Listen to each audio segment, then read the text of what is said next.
Today is the day where Denver, Colorado officially begins hosting events as the All-Star City. And we're starting with a rush of the top high school players in the nation playing in a ballpark that's known for putting up mega run totals. This is the 2021 High School All-American Game streaming live on MLB.com, and you'll be watching Team American against Team National in the Mile High City. Every player is eligible for the 2022 draft, aside from a super underclassman whose name is Cameron Collier. One theme you'll notice, sons of former big leaguers, and that might be a hint as to the guests that we'll have in the booth later too. Sabathia, Jones, Collier, and just about every top 25 player in the country is on this field to showcase their talent. We are also on this field for now, then we'll be up in the booth. Scott Braun, Jim Callis, and Harold Reynolds kicking off one of the biggest weeks in MLB history as the All-Star Game is back. The draft is here this week too. Got the draft here, but I think the highlight of it all, why it's so big, is we didn't have an All-Star Game last year. You know, and everybody's back. The whole country's excited about it. It's going to be a packed house. Jim's excited. I'm excited. Aren't you glad to have an All-Star Game back? Got an All-Star Game, Futures Game, Draft, High School All-American Game. Everything's going on this weekend. Oh, cool. This is Jim Callis' whole world in 1 week. And we start with the High School All-American Game. And like I mentioned, we're seeing all the top players in the country right here tonight. Give me one name you have your eye on. Well, Elijah Green is a guy that's ranked top #1. Center fielder. He runs a 6'2", 60. Got major power, tremendous talent. Jim loves him. He gave me all my notes, but I've watched him, got a chance to watch him swing a little bit. I'm excited to see this kid play, and I think he should be fun to watch him too. He's committed to Miami. He is a 5-tool talent for sure. We'll be talking about him a bunch. And one of the MLB comps that I read, and we love throwing out the comps, Ronald Acuna Jr. Yeah, well, that's special. That's a lot of flair, and it's a lot to live up to, but we'll see what he's got. It is. So that's the top hitting prospect that we'll see today. What about the top pitching prospect, Jim? That would be Dylan Lesko from Georgia. He's the #2 player ranked in the 2022 class right now, and he's super excited. He's the first underclassman ever to win the Gatorade National Baseball Player of the Year award. You know, rising senior, already up to 97 miles an hour, super advanced changeup, can spin the breaking ball, athletic, projectable, strikes. It's gonna be exciting. We get to see him face Elijah Green in the first inning, so we're gonna get those guys right off the bat. It sounds like he's playing on the wrong day. He's playing on Tuesday. He is starting in this game tonight.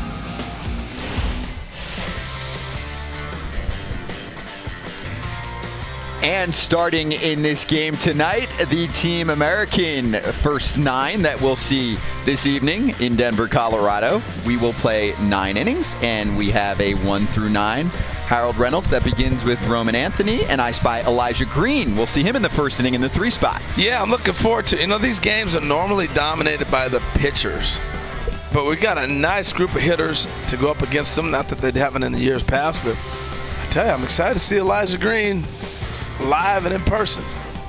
Also excited to see him tomorrow in the Home Run Derby. 8 players from today's game will participate tomorrow. That's also streaming on MLB.com, 2:30 Eastern time. Jim Callis, how does the defense look? I noticed that name in center field. Yeah, Andrew Jones. It's a good name in center field, and he is the son of, you might recognize the name at first base there too with Karsten Sabathia. Jean-Pierre Ortiz is shortstop, very fluid defender, strong arm. So these guys not only can pitch and hit, we're going to probably see some web gems today as well, I would think. Oh, I hope so. They're playing on a big league field. This is a big deal for them, Harold, but I will say many of these players have participated in big-time games and showcases, and I bet if we asked every kid on the field if they played in a big league ballpark, many of them at this point would already say yes, maybe in their high school state championships or something like that. Yeah, they might have played in the big park, but man, I tell you what, they walked out here today eyes wide open. Yeah? They were all looking around like couldn't believe how picturesque this ballpark is. It is a beautiful sight to see here in Denver, Colorado. We have waterfalls flowing in the backdrop in center field. We have baseball about to begin in Denver, Colorado, streaming live on MLB.com. Dylan Lesko on the mound, just named the Gatorade Player of the Year. First underclassman to ever be named Gatorade National Baseball Player of the Year. And, you know, he's the top-rated pitching prospect in the whole class, and we're going to see why in a second. And he's got kind of the whole package. You know, he's low 90s up to 97, Changeup's probably his best secondary pitch, but he can spin the curveball too. He throws strikes with all three. He's athletic. He's projectable. He can do a lot. And Vanderbilt commit, I don't necessarily think he's going to get to Nashville, Scott. I think he might be too good to get to Nashville. Too good for Vanderbilt. You don't hear that very often. I think there's a number of kids out here that are committed to universities that may not make it. We'll talk about it, I'm sure, a lot today, Joe. Yeah, well, the game was 2 years ago. This is the second edition. The first one in Cleveland 2 years ago. There were 7 first-round picks out of that game, and another at least 4 players who I think will be certain first-round picks coming out of college as well. Some notable names from 2019. Robert Hassel, 8th overall to the Padres. Mick Abel, 15th overall last year to the Phillies. We'll run through a few more. A little bit later on, it is game time. Team American against Team National. It's the 2021 High School All-American game at Coors Field in Denver, Colorado. We are kicking off festivities here. It is going to be a packed week more than ever with the draft added to the mix. And this one starts us all. Dylan Lesko matching up against Roman Anthony, and we are underway. That's like 95. High schooler. 17 years old. Change up. My goodness. Gets a swing and a miss, and you mentioned Vanderbilt commit. Vandy has the most commits in this game today, 6 total. LSU and Miami check in with 5 each. There's a little contact, a foul ball, still nothing in 2. You can see he's got a pitch to feel. Feel for pitching. The fastball, 90, whatever. And then 2 changeups back to back. Yeah, he's got a lot of faith in that changeup. I think it is his best secondary pitch, but the breaking ball's not bad either. It could be 3+ pitches when he's done. And it didn't take much to pull off a strikeout of Roman Anthony.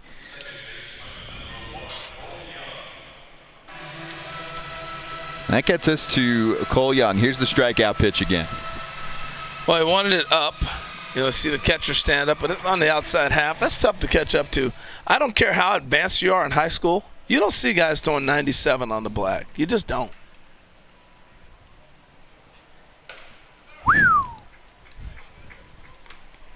Sounds good when it hits the mitt. Now, I will say this. If someone is going to make contact, it could be Cole Young.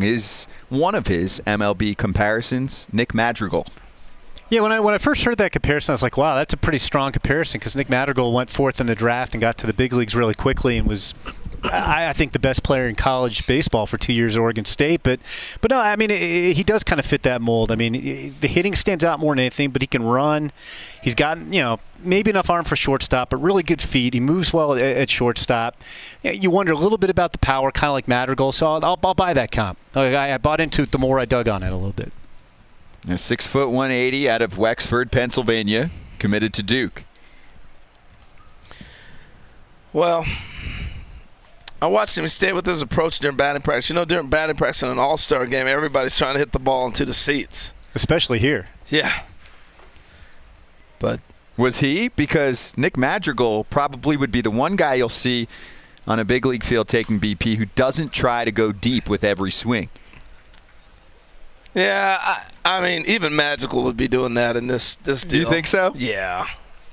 Everybody does that in an all-star game. But he did try to stay with his swing.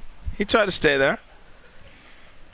If I was playing in one of these games, I wouldn't try to go deep. I would just try to spray the ball all over the field. You'd stand out. Well, he sprayed it. See, there he goes. Into left center, and Cole Young connects. It's the first hit of the night. That was nice.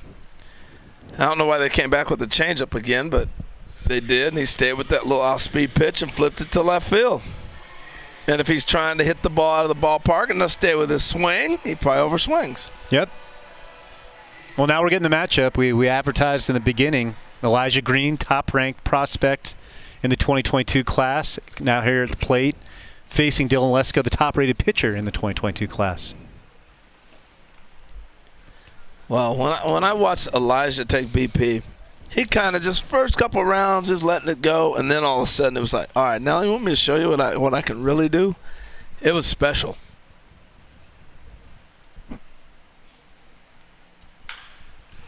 Yeah, good swing. I mentioned in the beginning of the broadcast the Ronald Acuna Jr. comp. That's saying a lot. And you're right, there's not the gold armor yet, Harold, but can he be like Acuna one day? Yeah, I mean, I don't know. That's a high bar for anybody. I mean, nope, Ronald Acuna doesn't even know what Ronald Acuna is yet. I mean, we're talking about a guy that might be 40-40, 50-50. And that's the tough thing with comparisons. It's like you set such a high bar for these guys. To be fair, I think Acuna was more advanced as a hitter at the same age than Elijah Green is. But from a physical standpoint, the raw physical tools, I mean, this guy's running 6'2", 60. He's got tremendous arm. He's got great raw power. Watch him run down the line on this double play. And the throw is a little wide, so it brought Sabathia off the bag. They get to force it second, and now we'll get to watch Green run from first. Well, everything at this level in this competition is going to be faster. We're looking at kids playing against the top talent forever. He's getting down the line, but watch the shortstop. This should be a double play, right? But he rushes because he knows who's running. He's got a guy faster on him. Those are the things you learn as you go up the ladder. Cutting a miss from Jason Torres. You're watching the top high school talent in the nation. And that includes Green. And most of these players, if you're wondering, are 17 years old. Yeah. Well, and the other thing that's going to happen, we caught these all-star games. The last time we had it was at the end of playing 4 weeks at PDP, where they'd all competed against each other. They were used to the competition, speed of the game, stuff like that. Now we're playing this game before they go to the PDP and possibly compete against each other. Chop shot over to short, and the throw is on the mark to sit down the side. So one stranded. Team American does not hit the scoreboard yet, and we'll watch the Team National hitters in just a moment. Middle of the first here in Denver, Colorado. And let's introduce you to that starting nine on the Team National side. And it begins with not Andrew Jones, but Drew Jones. I like that. He likes to be called Drew. Differentiate yourself from Pops, but just a bit, because we recognize the name. And hey, being that there are so many big leaguers right now in the sport that have big league fathers, it's not a bad thing to have major league bloodlines. It shows that you've got the ability and you've been growing up around this. Oh, definitely. I mean, speaking of bloodlines, you see Karsten Sabathia there, batting ninth. Termarr Johnson, a really interesting guy. I think he might be the best pure hitter in this high school class of 2022, and we'll see him batting third this inning. Let's set up the defense for Team American. Well, I think the big thing with the defense is watching them take infield today. Outfielders throwing, infielders taking ground balls. I love the shortstop. He's got tremendous hands, arm strength, good stuff. And then we got to get to Jackson Ferris on the hill. Yeah, I was going to say we might see Millet on the hill too. He's up to 95 on the mound. Jackson Ferris, big left-hander. He goes to IMG Academy, which is a baseball factory. Elijah Green also at IMG, as is Brady Neal, his catcher, who he'll face today. They've got 5 guys who've gone to the big leagues, including Logan Allen, James Wood, a high pick this year, and this guy's going to be a high pick next year. I mean, you watch him here. It's a real projectable body, 6'4", easy delivery, but he can bring it up to 96, and he has a really nice downer curveball. So I think we'll see both of those pitches here in the first inning. Well, it's interesting, the IMG Academy part you're talking about as we take a look right here at our leadoff guy, Mr. Jones. But IMG, I think, is just starting to get their groove. In the next 5 years, we'll be hearing so many players that are going to IMG just to play baseball and part of that academy. Yeah, it seems like every year. I bet, Harold, I don't know that James Wood's going to go on the first day of the draft. He's got really good tools this year. He's got really good tools.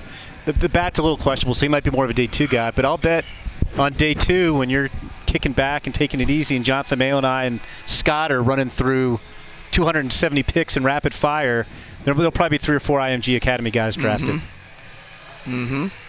Work hard. MLB Draft Sunday night. We'll have the Futures games Sunday on MLB Network, and then Sunday night you can watch the draft on MLB Network and MLB.com. And then, yes, day 2 and day 3, a little bit of MLB Network, and then the rest on MLB.com. 1 pitch, 1 swing, 1 out. Drew Jones is retired on a ground ball to third. There you go. He's got lightning quick hands, and the one thing he'll learn as he gets older to wait a little bit, like he goes out and gets this ball and kind of rolls over it. His hands are so fast that he's going to be able to realize I can wait a little bit longer and let it fly. There's a strike to Jean-Pierre Ortiz, but how did Jones look in batting practice? Fantastic. I mean, it stood out. Ortiz so did this clocks one up the middle, and there's a base hit. JP had a really good BP. Watched him turn that double play, almost turned it into the inning with the ball up the middle. Just plays nice and easy. Yeah, Ortiz comes from a baseball factory too. He goes to the Carlos Beltran Academy. They've had 23 players selected in the last 8 drafts. Red Sox second-round pick Matthew Lugo a couple of years ago, and he's got to have the best infield arm in this class, I think, unless I'm forgetting somebody. It's a cannon, and he can really run too. We might see him try to steal here. Go. Ball skips away. Was that a shot? No, as soon as it bounces, you usually go. But yeah, if you want to steal the base, you don't. You're in an all-star game. No, I'm not reading the ball in the dirt. I'm still in the bag. This Tamar Johnson was impressive. He reminds me his movements out on defense like Jerry Harrison. He's got that body type, the way he moves. The difference is he's left-handed. Obviously, Josh Harrison, I'm saying, is not as he's on the right side, but impressive kid. Batting practice he put on was Terry Pendleton-like, Jim. That's what we're dropping on him. I like that one. He has really good instincts in all phases of the game too. Really good hitter, knows what he's doing at the plate. Doesn't try to do too much. Really controls the strike zone. He's got a quick bat. He's got some sneaky power in there, and kind of an average runner, but he plays better than that on the bases and in the field. And he's got an accurate arm. Playing second base today, but he'll be a shortstop in pro ball at least at the start of his career. And he's got a speedy runner in scoring position. JP didn't wait much longer after we talked about the stolen base chance. Ortiz is now at second. Johnson, by the way, will be in that high school home run derby tomorrow. There'll be some balls carrying out of here. Some guys put on some shows today. And they were having fun talking about it. Good time around the cage. And that's such a cool event because the 2 guys who do the best get to go on and take some swings during the home run derby Monday night with the big leaguers. If the weather's like this, Harold, baseballs are going to be flying all week long. Well, it's going to be like this, so the baseballs will be flying. What was it, 90 today? It was 99 yesterday. It's going to be in the 90s again tomorrow. I saw this morning on the news, since I was up so early on East Coast time, and it's 3:30 out here. I'm up at crack of dawn, and so I'm watching the news. They said, hey, it's going to be 90 on first pitch. There he goes. Runner's on the move, and the ball is into shallow left. It's going to drop, and it's going to score a run for Team National. A little teaching moment here. If you're still in the base and the guy hits the ball like that, just keep going. You're out. If he catches it, you're not getting back. So you may as well just go. Ortiz hustles home, and Tamar Johnson picks up an RBI and a little bloop single. Yeah, you watch Ortiz. He's going to stop and look over his shoulder, try to find that little blooper. You're going to be out. So just keep going. All right, we got to run. Yeah, where's the call for the excellent pitching? It's definitely there. The arms are fantastic that you'll see tonight, but like you mentioned earlier, Harold, there are some impressive position players that are going to be able to overcome some of these arms, and they've been facing talent like this in other games too, Jim. Yeah, a lot of these guys are playing travel ball in 17 and under teams. In fact, big event going on in Georgia right now. I think a lot of the guys flew from the event out here for this, and they're going back, not tonight, but probably tomorrow so they can rejoin their team. So it's so much different. I've been doing this stuff for 30 years, Scott. When I started, there was almost no national showcase type stuff. The area code games was just starting to get started. I mean, Harold, you didn't play anything close to this. No. But now you get to see, guys throwing 93. That was 93 there, 96, quality break. You get to see it all summer. So this isn't these guys, there are some great arms, but these hitters are used to seeing these arms too. This isn't the first time they faced them. I'll say yeah to that, but the guys here today, they're so rare. You may see something, but you're not seeing what these guys are facing today on a daily basis. One hopper, did it take him off the bag? It did briefly, but he got there in time. And that's Muley to step on second base for out number 2. Well, I got 2 O's in there because the second baseman held the ball. The shortstop was anticipating the throw, and then Johnson just stopped. He just missed the bag. Yeah. He didn't even go to the base. If he would go straight into the bag, he's probably safe.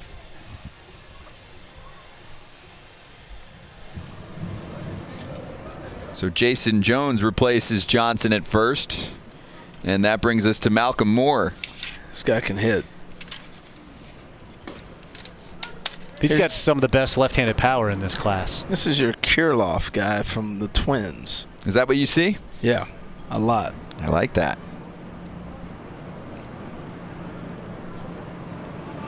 .6'1", 200 pounds. And there we go. Well, the one thing you're seeing with these left-handers, they all of a sudden have to face a big-time left-handed pitcher. That's a good point. He's bounced a couple of his curveballs today, Ferris has. I like your Kirilloff there, comp on Malcolm Moore, Harold, because, I mean, this is kind of obvious, but it's also, I think, a good point. I make it all the time. Yes, he's got big raw power, but you don't tap into that power unless you can hit, and he can hit like Kirilloff. It's not just a guy, he can put the ball in the second deck during BP. This guy's got feel for hitting too, and it'll be interesting. He's a little bit of a work in progress behind the plate, but he's got a solid arm. He moves okay back there. He's going to get better, and if you could have that kind of offense and keep him behind the plate, I mean, that could be a really special player. Yeah, no doubt about it. But that swing, even that one he fouled off, it's a special stroke. I want to see this 3-1 pitch. Oh, it's 2-2 now. I think either I missed a pitch or the ump did. I hope it was you. Yeah, well, it doesn't matter what I think. It's 2-2 now. Yep. With Jones at second. And that's a roller to second, and the final out of the first inning. So a run comes across for the home team, Team National. Termarr Johnson drives home J.P. Ortiz. It's 1-0 after 1. You're watching the 2021 High School All-American Game at Coors Field in Denver. Scott Braun, Harold Reynolds, and Jim Callis with you all evening long as we approach inning number 2. A run comes across in the bottom of the first for Team National, and a chance for Team American to respond. It won't be easy. Brandon Barrera is on the mound for this second frame, Jim. He comes out of Coconut Creek, Florida, and he can really bring it with an advanced approach on the mound. Yeah, he can show you 4 different pitches. He's not the biggest guy in the world, but he does it easy. He's just got a really quick arm. He can run the fastball up to 95, and then if you try to sit in the fastball, well, he's got a sharp slider, he's got a downer curveball, he's got a fading changeup, he throws strikes with all 4. So he can really keep you off balance. He played at, or still does, American Heritage in Florida. Some famous alums from that school include Padres first baseman Eric Hosmer and current White Sox hitter Zach Collins. And I'll give you 2 more. Jonathan India, number 5 overall pick in the draft, who's up with the Reds now, and Tristan Casas with the Red Sox, who was a first-round pick a couple years ago. One of the best, actually the best first base prospect in the game right now. So do they all have dark hair and look like goddesses or what? Come out of that school. My goodness. They know how to develop them apparently in every way. I guess so. This is Luke Heyman. Big catcher, 6'3", out of Longwood, Florida. And the number 1 catcher out of Florida in his class, according to Baseball America. Well, he could do a little bit of everything, Scott. I mean, he's got the offensive, attributes you're looking for. He's strong. He's got bat speed. He's got power, some hitting ability. He's got a strong arm. He's up to 93 on the mound too. Cracks me up when you go, according to Baseball America. In other words, according to Jim Callis. Well, I don't work. Well, that's Carlos Colaza. Yeah. Because we haven't done Jonathan and I haven't done the 2022 stuff yet, so we can give BA a little bit of love. Yeah, Carlos will be on with us for the draft. Sorry, Carlos. We'll see you soon, Carlos. Sunday night on MLB Network. Love the draft. Draft's such a good time. It's 20 rounds this year, right? 20 rounds. So last year, how many rounds? 5. Just 5. And the other thing was, I think this is the last year of the COVID restrictions on this bonuses. Correct. Well, they got 100,000, and then your money. You get 100,000 up front, and then they split your bonus over the next 2 years. Yeah. Which honestly, I wouldn't have minded that at all. Keeps you disciplined with the cash, right? Man, I'd have spread it out like Bobby Bonilla. Just go ahead. I'm guaranteed I'm going to have it for the next 10 years. Spread that thing out. Sign me up for that. I mean, you think about it. Most of these guys are going to get $5 million to sign. Someone will, yeah, the guys at the top. Yep. No, yeah. So, hey, spread that out. That's fine with me. I mean, you're 18. How much money do you need? Find yourself a good financial advisor and turn that 5 into 10, though. That's true. Well, that's true. Money tips. We're here for it. Go find Valentine. Barrera with a 2-2 count on Heyman, who also comes from a school with notable alums, as he takes that one outside and runs the count full. Lake Brantley High School in Florida. Former home to Ricky and Jemile Weeks and Jason Varitek. All first-round picks. Payoff. We'll do it again. Sounds good. You know, I didn't get a chance to ask, and I may have to have one of our reporters or runners down there find out who's calling the pitches. Are the catchers calling the game, or are the coaches over there calling the game for them? I don't think the coaches are calling the game, which I love. Yeah, I was going to say, in showcases like this, I think they let the players handle it all. They should do it. There should be a rule. If I was commissioner in college, I'd ban coaches calling signs. And Heyman is rung up. Strikeout for Barrera, and he'll face Cam Collier. Yeah, you want the kids to develop, and you want the catchers to learn how to call a game themselves at that age, right? Look, coaches do your job coaching, and when it's game time, it's on the players. Let's see how well you coached them. It should not be a wristband and it's this and that. It is so tacky watching the stuff I see on the field now. It's like the players have no mind. You don't remember he threw you a slider last at bat with 2 strikes? You don't remember this guy hit the ball the other way? He was late with his swing? We're looking at cue cards and you got things in your hat. It's just so much purer here. Like you hit a guy, go take your base. Well, otherwise you get reliant on those notes too. Exactly. Man, that hurt. At least it was a slider. Who's the hitter there, Scott? Cam Collier on the elbow. So I wanted to give Cam a little love because, you know, I used to hate that. Like, I'd go to the All-Star game. I wasn't the big star. And they'd talk over me conversation-wise. My mom would be like, they never said your name the whole at bat. Nah. You just convinced me, Harold. I'm getting every single name in there, every AB. We'll have some interviews, too, so we'll do our best. Yeah. They'd always bring somebody in the booth. They had Hank Aaron in the booth when you were up. I watched the Futures game back the other day when you had Ken Griffey Jr. in the booth, and it's just hard to say, hey, Griff, give us a sec, okay? We want to talk about the man at the plate. Mackenzie Gore was on the mound. Yeah. And it's fine. I deferred. Junior had my headset. I didn't even get to talk about Mackenzie Gore. That's your guy, exactly. too. All right, well, who's our hitter? Nazir Muley to short. That sets up one. Fire to first is in time. Nice turn. Ortiz to Johnson to Sabathia, and that will end the second. Nice, clean double play turned by Team National. We'll head bottom 2 in Denver.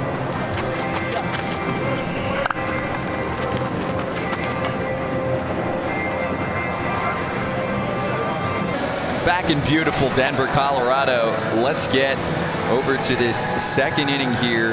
In the bottom of the inning, Team National will send up Sal Stewart, Paxton King, and Reese Chapman. And Harold, I gave those names out just for you, just in case we're deep in thought, deep in convo. Our first guest of the night, Tony Regans, MLB's Chief Baseball Development Officer, joins us right now for this half inning. Tony, great to see you. Good to be seen. Good to be here with you guys. Hello, Mr. Regans. Thank you for joining us. Tony, I promised Harold that I will say every name, even if we have a guest joining us, because Harold said when he was in the All-Star game, they were talking to some guest. Maybe it was Hank Aaron. He said, brought up Hank Aaron. They never said my name or nothing. Next thing you know, I crowned out, I'm out, and my mom was like, "They never said your name." All right, well, let's talk about our pitcher real quick, and then we'll get to Tony. Christian Fouch is a local kid. He is from Littleton, Colorado. His high school, Chatfield High, is about a 30-minute drive from the ballpark we're at right now. Ground ball sharply to second. Nicely done by Cole Young. Tony, man, you like these events? No, I love them, man. I love them.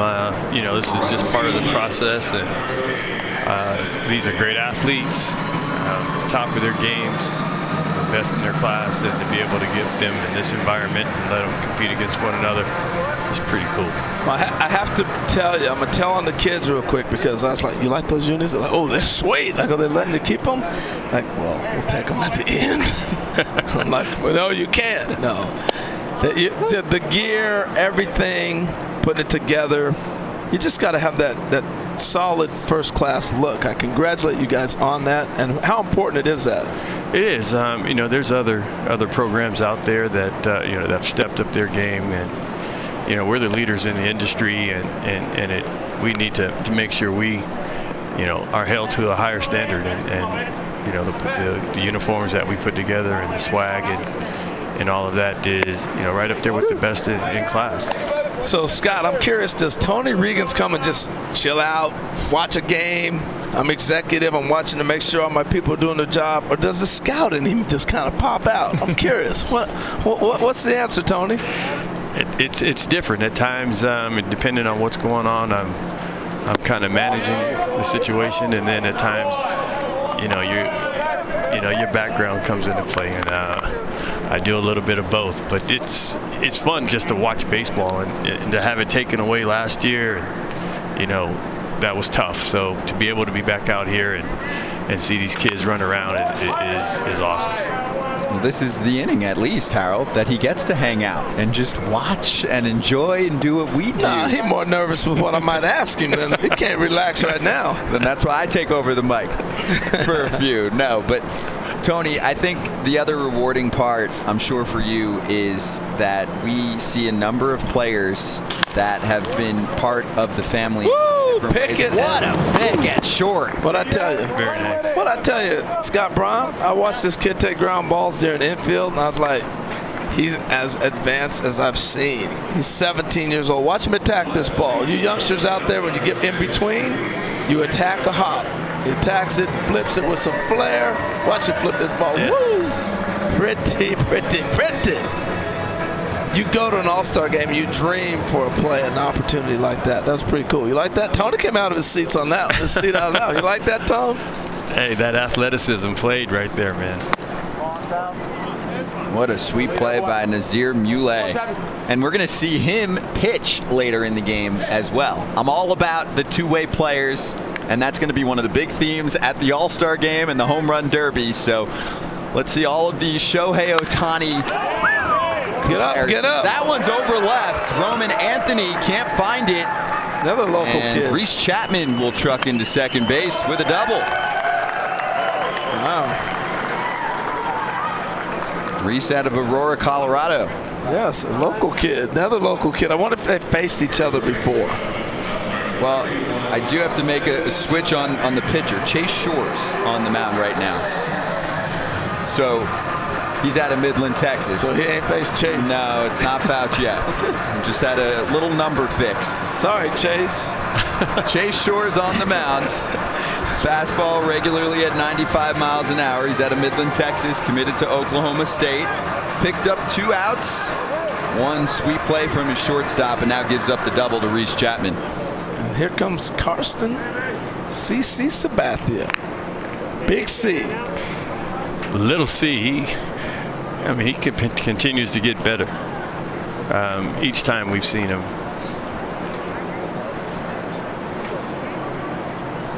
So what I meant to say earlier before I was so nicely interrupted by Muley, Tony, is we have some players that have participated in other MLB events like Karsten Sabathia playing in the Breakthrough Series, the Hank Aaron Invitational. It's cool for someone like you to be able to see them grow and now play in a game like this and really show off their talent before the next level.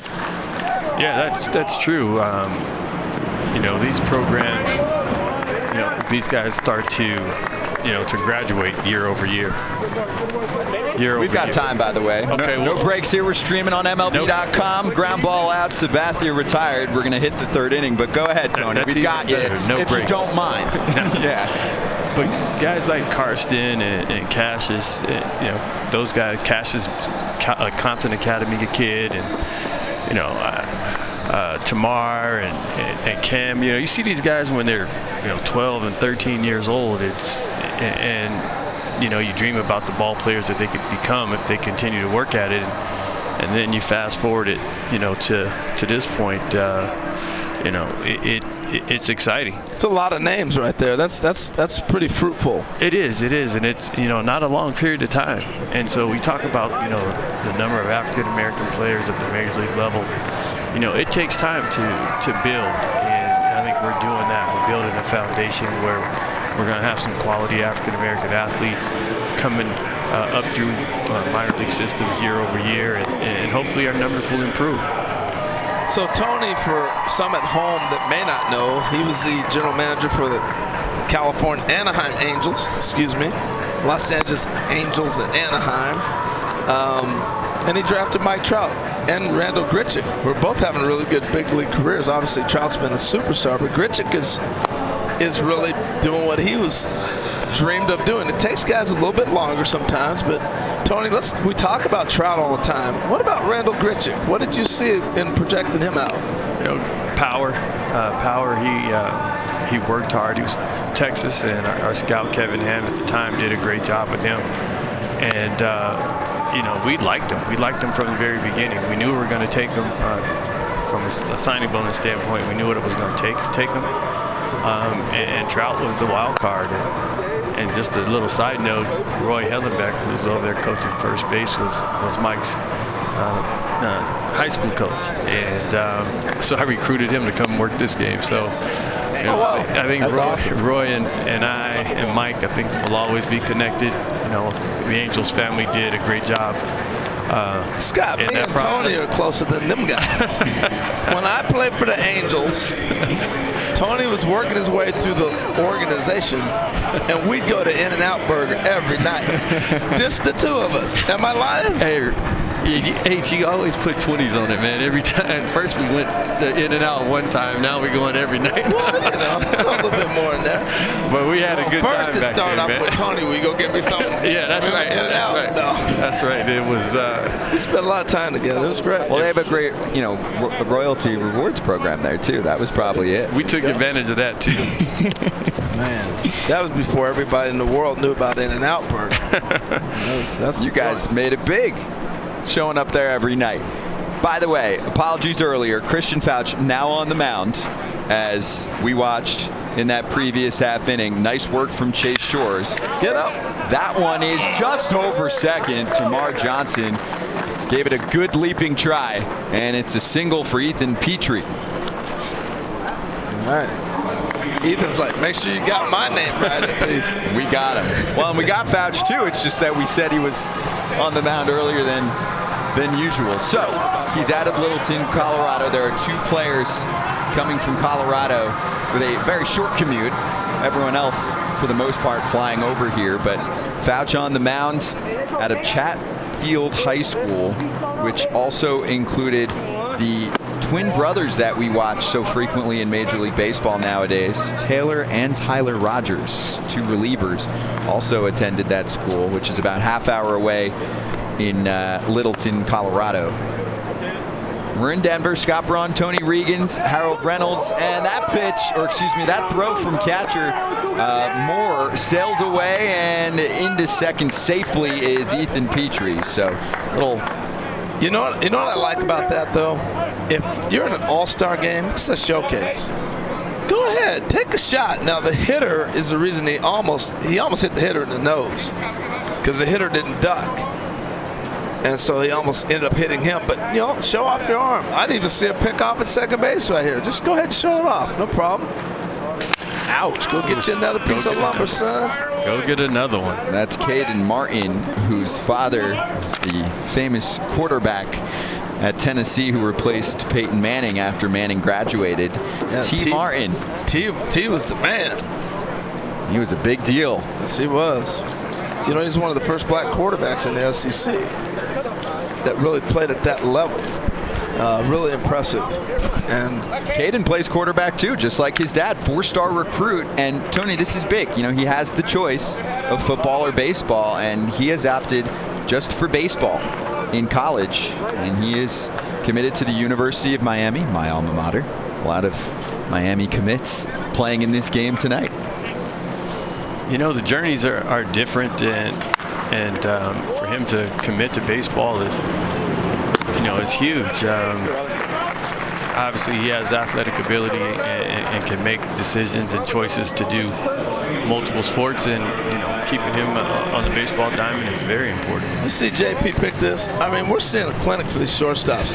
Guys, I had to go to a couple local high school baseball games to really see what high school baseball looks like. It don't look like this. Yeah, this is tippy top. Yeah. This is good, clean defense, exceptional plays.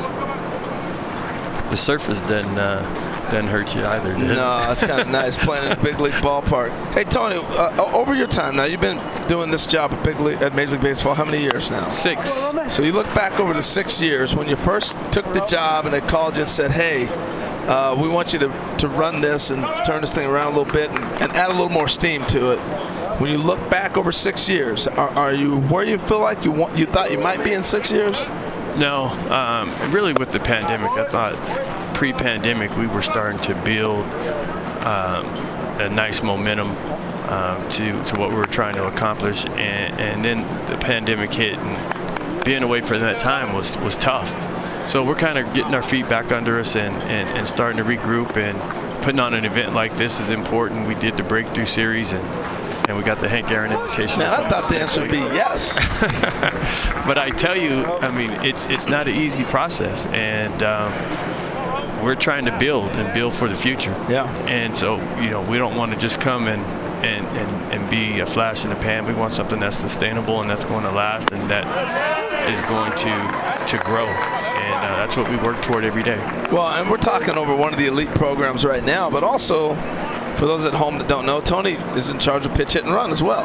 And that's 600,000 some plus kids, and it's grassroots and all the other grassroots initiatives too. How important has that been to have grassroots, not only pitch, hit, and run, but just a grassroots program? It's important, and there's value in the grassroots programs. Just the connection to the game, both baseball, softball, girls baseball. That connection, you're developing fans at a very early age, and when you look 10 years, 15 years down the line, those are going to be adults that are going to take part in our game, be fans for hopefully for life. So grassroots is extremely important. Community baseball, Little League, RBI, those programs are extremely important because they build the base and the foundation. This guy got our first hit of the game, Scott. That's right. Cole Young, after the Roman Anthony strikeout. There's 2 down in the third. Christian Fouch trying to work through this runner in scoring position. Tony, for kids watching at home, while we might only have you for another minute, they're hearing you talk about Hank Aaron Invitational Breakthrough Series. Can you just give us a little brief summary of what that is and how people can potentially get involved at a young age? You're normally nominated or invited, and the programs are really geared to encourage African American young men to play our game, and then we put first-class coaching staff, mostly former big leaguers, former all-stars, longtime major leaguers as coaches, and we've tried to provide insight to the game that they might not normally get. And I think that part of it is extremely important. Before you go, Tony, somebody's sitting at home hearing you. They're saying, how do I get involved? How do they get involved? Play the game, stand out. No, I mean like if they want to be in those programs. Is there a... Reach out to us at MLB. Send a video. We'd love to see what you look like. And we'd love to have you a part of the program. So just reach out to MLB.com. MLB.com to Harold Reynolds at MLB Network. Yeah, I'll give everyone a cell. The commissioner's office. But participating even in pitch, hit, and run. Go win that thing, and you'll stand out too. I mean, there's many ways to get involved. It's time for Tony to go. Harold Reynolds at pitch, hit, and run. It's time for Tony to go. You're the best. Thank you for coming. All right, guys. Thanks for having me. Thanks, Tony. We'll be right back. We're in the home half of the third in the Mile High City. All-Star festivities officially beginning tonight with the 2021 High School All-American game at Coors Field in Denver. Scott Braun, Harold Reynolds, and welcome back inside the booth, Jim Callis. Thank you for donating your seat to us for about an inning so we could chat with Tony Reagans, Jim. Always glad to pitch in. I missed you guys, though. Missed you guys. Well, it's good to be back. We'll give you plenty of time now to tell us about Drew Jones matching up against Ian Ritchie Jr., new pitcher on the mound, and he is committed to UCLA, strike thrower, and has a breaking ball and a changeup in the repertoire as well, and can dial it up to 96-ish. Yep. One of my northwest guys from Bainbridge Island, and right outside of Seattle. Beautiful. If you guys ever get a chance to go there, wow. I would love to. I've got my daughter going to the University of Washington now. Is that right? Maybe I will get that opportunity. You got to go. She has a friend who lives on Bainbridge Islands, and she has commented. So, Chamber of Commerce in Bainbridge, Washington, Bainbridge Island will be very happy with those islands are awesome. Just beautiful. Got to take the ferry into the CID. It's good stuff. Good stuff. Well, that's where Ian Ritchie lives. Yeah. Drew Jones fouls that one back.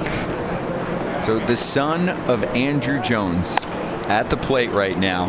Of course, Andrew, a 10-time Gold Glove winner, 5-time All-Star, 17-year overlooked career. Hall of Famer. You think so? Yes, I do. And here's why. I'll get into it after his son hits here, unless he fouls one off. He strikes out looking. Real quick, as they throw the ball around, the reason I think Andrew Jones, we always talk about, well, Bonds and Clemens, their first 10 years made them Hall of Famers, you know. And they say that about everybody, right? Well, if you look at Andrew Jones' first 10 years, and then he ages like you're supposed to, all right? And everybody's like, you know, he didn't play great at the end of his career. Who does? Yeah, that's a great point. If you look at the first 10 years of that guy's career, Hall of Fame. Gold Glover every year and superstar offensive performer every year for that 10-year. And we talk about peak. It's a 10-year peak. That's not a 3 or 4 year peak. He was a superstar for a decade. Stupid numbers. We'll see Andrew at the Futures game on Sunday, and I think he's going to join us later. We should see Andrew on the broadcast here about the 5th or 6th inning. We'll ask him about his son, but also he'll be the NL hitting coach on Sunday at the Futures game. This is J.P. Ortiz, takes his strike on the outside corner. Now, he had a line drive back in the first, and he eventually scored. That line drive single was clocked at 104 miles an hour off the bat. Yeah, believe it. No way. We've got StatCast working. It's all calibrated, Harold. Give me a break. That ball was not 104 miles an hour. No way. Reynolds Cast does not have that same exit feeler. Reynolds Cast. Can you send me the link for that? Inside to Ortiz, and now the count is full. All right, then you're going to have to put your own numbers on it. Well, they're getting ready for the home run derby then, because if that was 104, we're going to see some balls go 670 feet. I'm sorry. I hope so. High heat. Ortiz goes down. Nice first two batters for Ian Ritchie Jr. Two really good ones in Drew Jones and J.P. Ortiz, who had the single back in the first. Yeah, he got them both on strikeouts, 95 and 94 swinging there. He's got some sunglasses on or something, because after he delivered the pitch, he reached up and grabbed his glasses. I see him. That's a scary perspective as a hitter.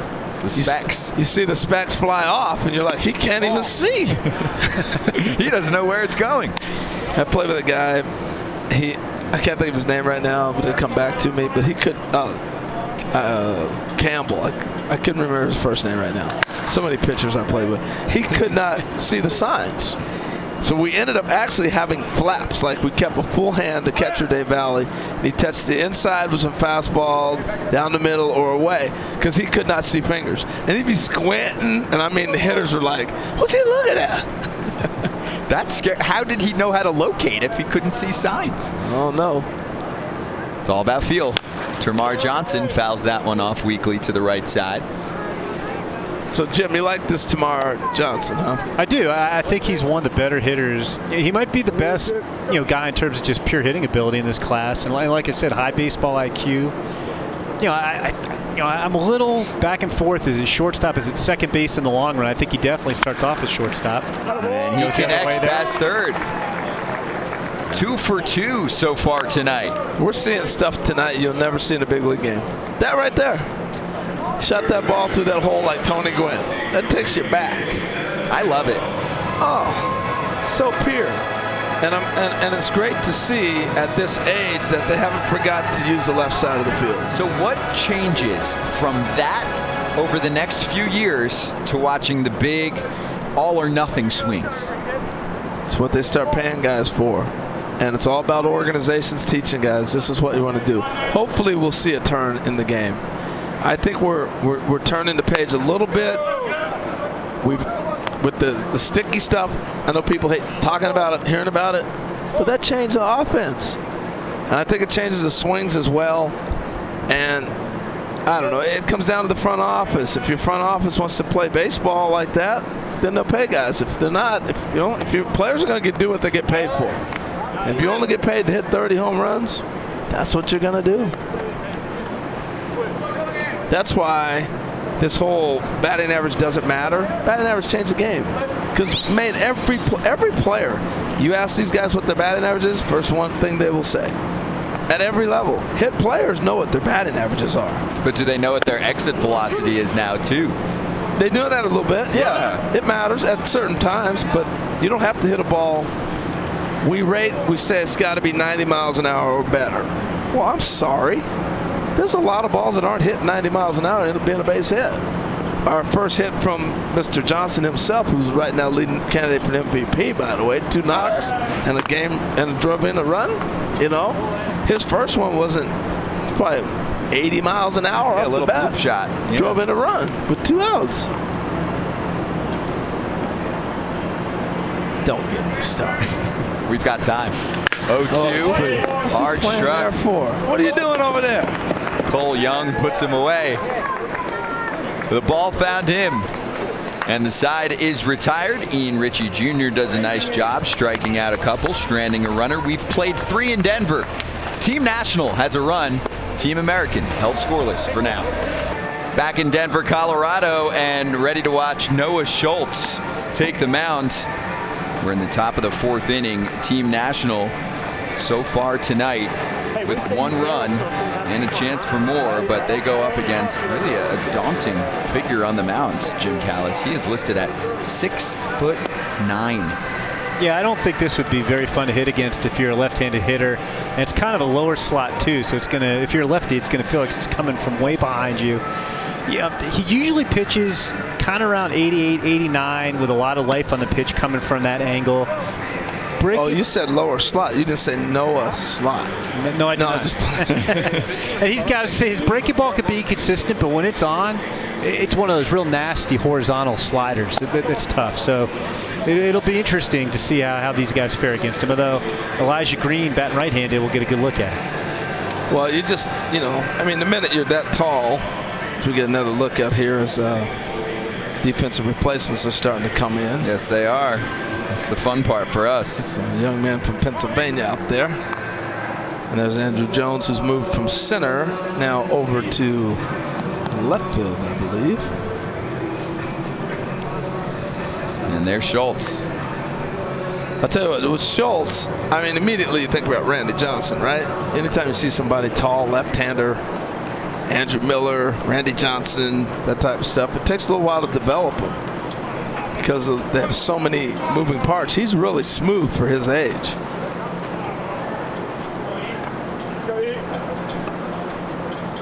This guy's smooth. Elijah Green. Even that ball, even though he sailed it, that arm action is beautiful. Let's see it. Watch this. How easy that is. Short, gets on you. You can harness that. Look out. He's going to fill out a little more, too. Oh, yeah. What you're watching tonight, if you're recently joining us, top high school prospects in the country, 17 years old, and most of the top 25 right here, right now on the field as we kick off All-Star festivities in Denver. Biggest week of the year for Jim Callis. Am I accurate? Yeah, it's hard to get much busier than this. That's for sure. But it's fun. It's good stuff. I mean, you're seeing the high school game here today. We get to see the Futures game on Sunday. We've got 3 days of the draft. It's like, I don't know, having Christmas and Thanksgiving and my birthday all crammed into the same weekend. But I'm enjoying it. You know, it's interesting, too, guys. And I want to come back to this because I don't want to overlook how unique this is. Last night, I got a chance to speak to all the players. I'll talk to you after this swing from Green. Let's see him run. To third, and he is out by a step. That was so pretty. Jason Jones comes in. They moved throw on the run. I mean, how excellent has the infield play been? Moved the shortstop over to third. He gets a ground ball, and he makes this play. Watch Ethan come get this. Scoop it. That's JP Pierre, right? Yeah, that's Ortiz. Yep. Nice play by JP right there. What I was going to say last night, because they do play the circuit, but you don't always play against all these guys because you have players from all over. So the first thing I did is I had every kid get up, say their name, say where they were from. And they're from all over the country. Coolest thing ever. Then today during batting practice, they're all watching. You get reports, you hear things, but you don't necessarily see them. And just watching guys that were in Elijah's group, they're all like, man, did you see that ball? Did you see that? Did you see that? You know, so there's still that aura of getting to see each other still, which just makes these events pretty cool. And by the end of the summer, yeah, they'll have competed a lot more. 39 players from 17 states, Harold. It's a great nugget. 2 from Puerto Rico. Actually, I do want to shout out, I feel like this is a good time, Nolan Schubart, who is here and took BP and infield as well. Not eligible to participate in the game, coming from Michigan, but was able to make the trip and hang out with the guys. And we do want to shout out, Jim, how special this talent could be. We could have seen him in the home run derby as well tomorrow. Yeah, no, real interesting guy. Don't quite understand the Michigan high school rules, but okay, whatever. But no, he looked good in batting practice. Big left-handed powers, put balls in the second deck. You know, I think he's going to wind up being a right fielder in the long run. But 6'4", 210, and just a lot of strength and bat speed. You know, too bad he couldn't play in the game, but he definitely belonged here, and he looked really good in batting practice. Yeah, he couldn't play because the Michigan State rule says he's not cleared to play in this exhibition game.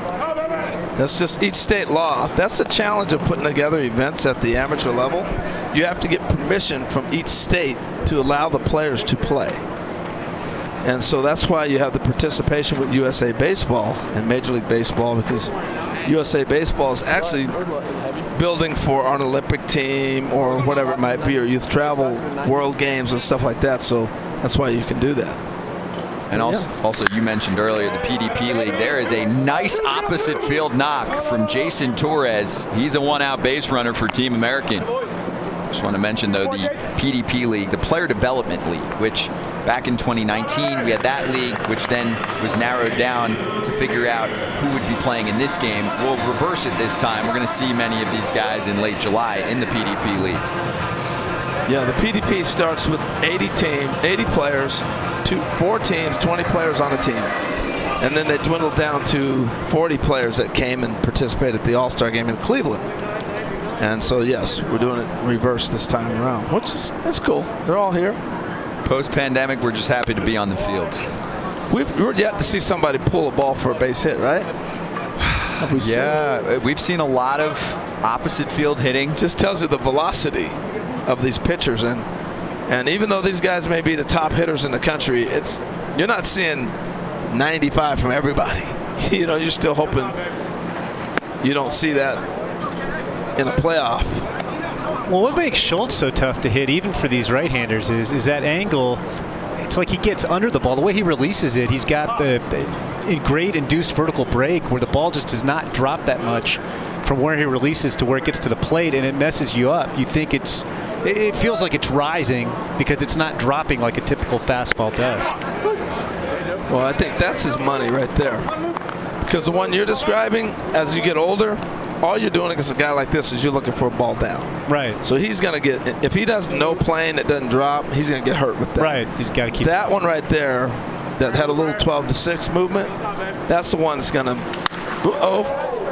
That's pulled. Deep left. Warning track caught. Luke Heyman gave that baseball a ride. I was seconds away from asking both of you if you thought we would see a homer and a long fly ball pulled off a bat. Well, we almost had one right there.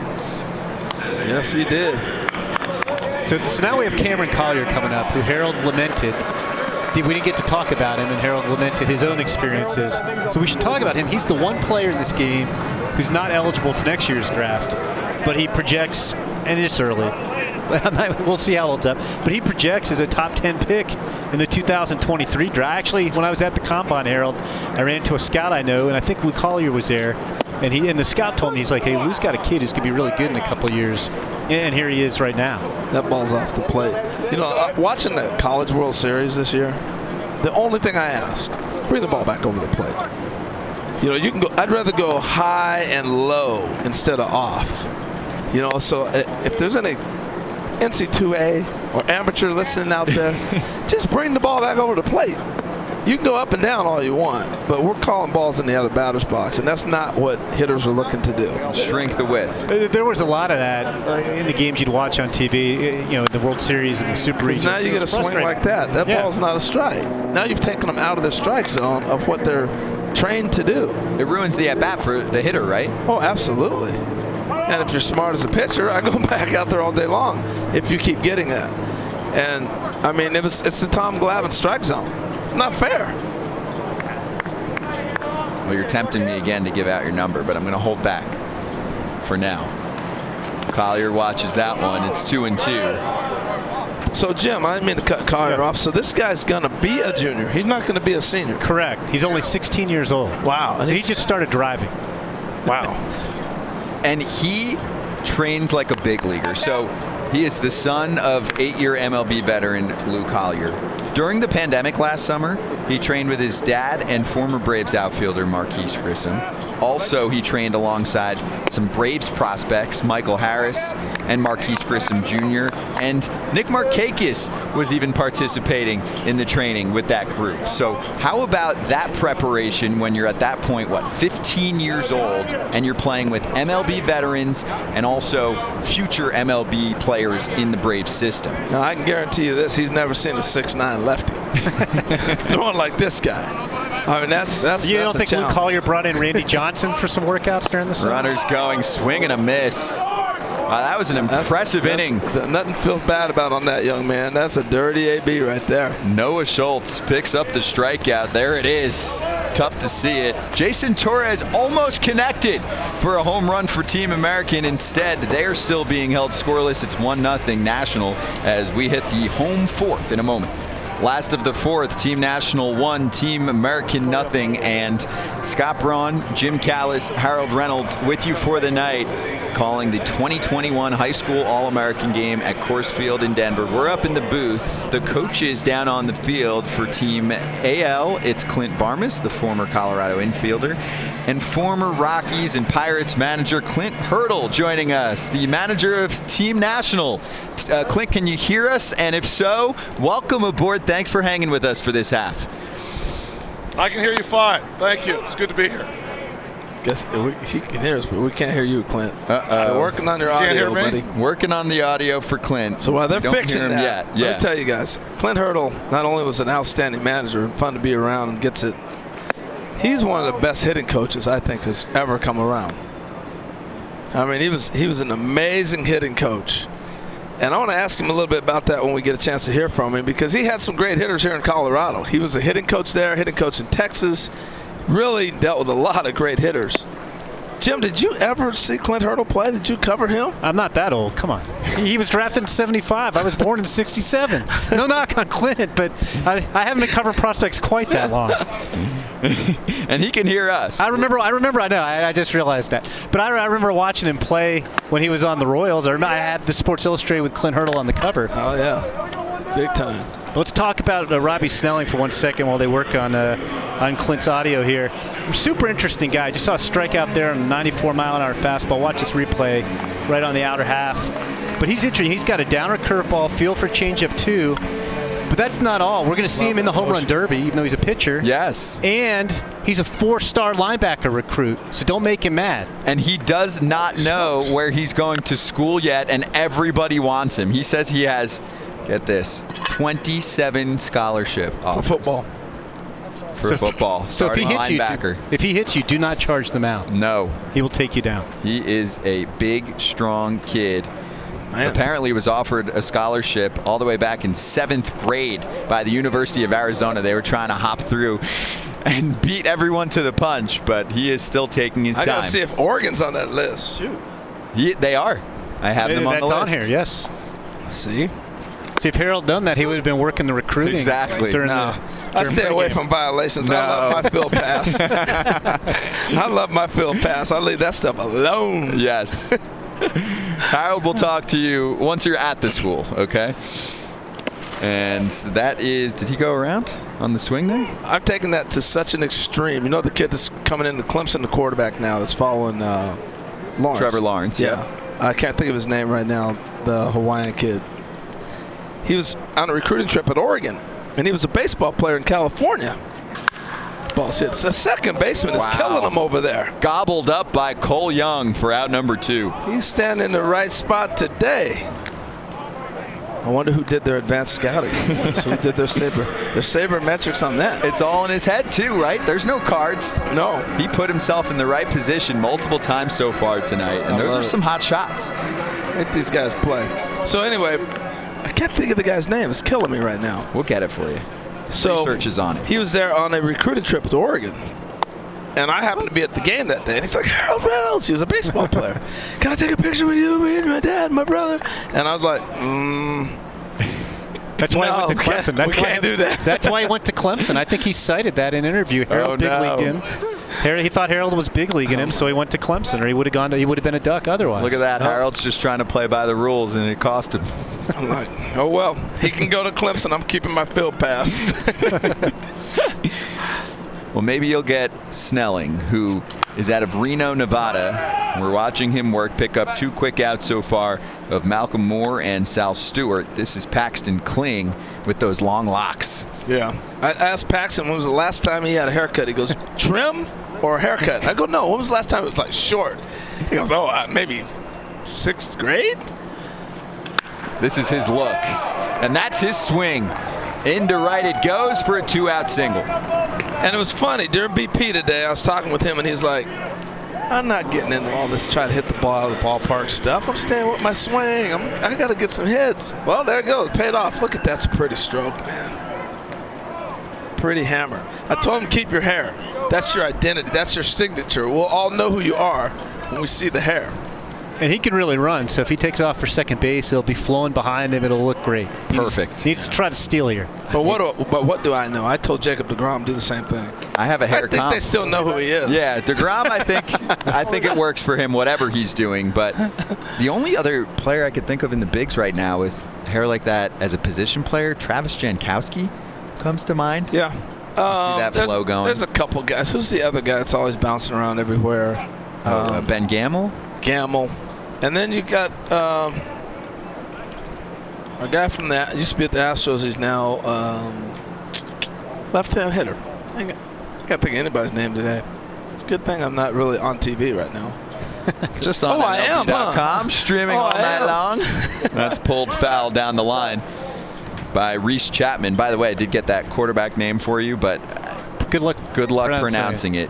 Exactly. I know the first name's DJ at Clemson, and then Uiagalelei. Is it Uiagalelei? You did it. Yeah. Yep. Well, I cheated because I'm We got a hint there. I don't know. I don't know if I got it right, but I tried. You'll know his name come September because that kid can play, man. Hey, cool moment today. So Reese is down there.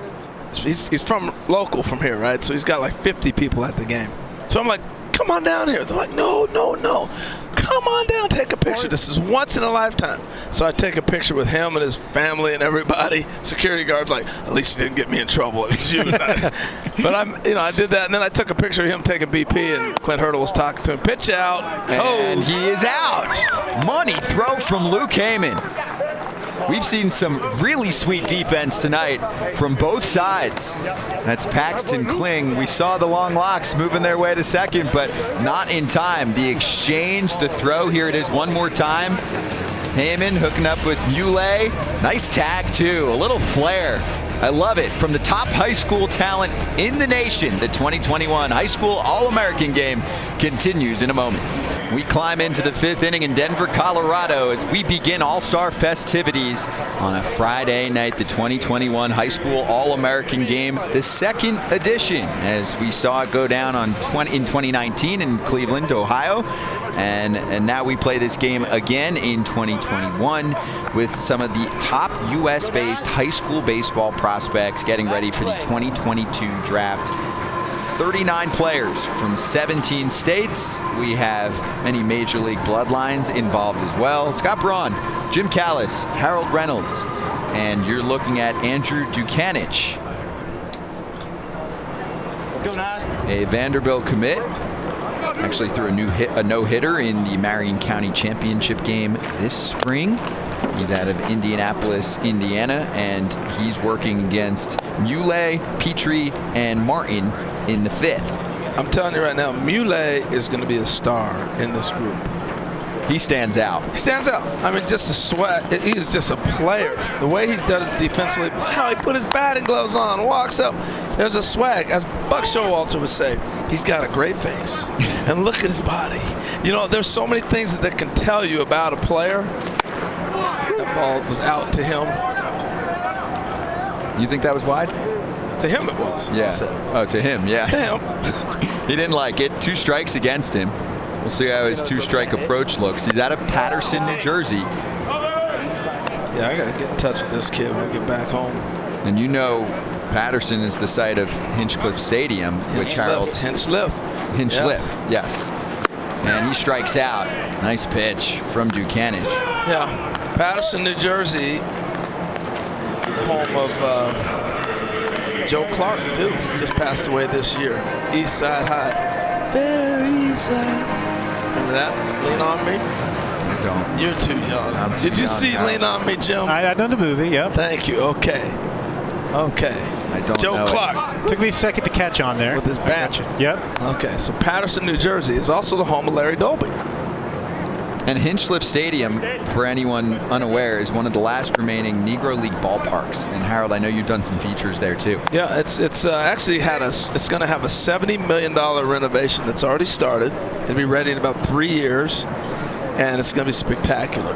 By the falls there in New Jersey, it's beautiful. All right, our hitter, Ethan Petrie. I got you. What's up, Ethan? 6'4", 220 pounds at the plate right now. The MLB comparison was Kobe Mayo. Oof. Kobe Mayo was a 4th-round pick last year by the Orioles. Got well over slot in the 4th round. He was a big, physical Florida slugger. You're hoping he can play 3rd. He might wind up at 1st. That's, I think, where that comparison came from. And you don't want to get hit by a pitch in a showcase game. No, but you know what? I like how he took the pitch. Because that tells me he's not overpowered by the fastball. So many guys are trying to start early, and they open up, and that's where they get hit. He read it, he rolled away from it, and that's why he's able to put the ball and make contact on something that's coming in there extremely hard. So that tells me that he can pick up a hard fastball.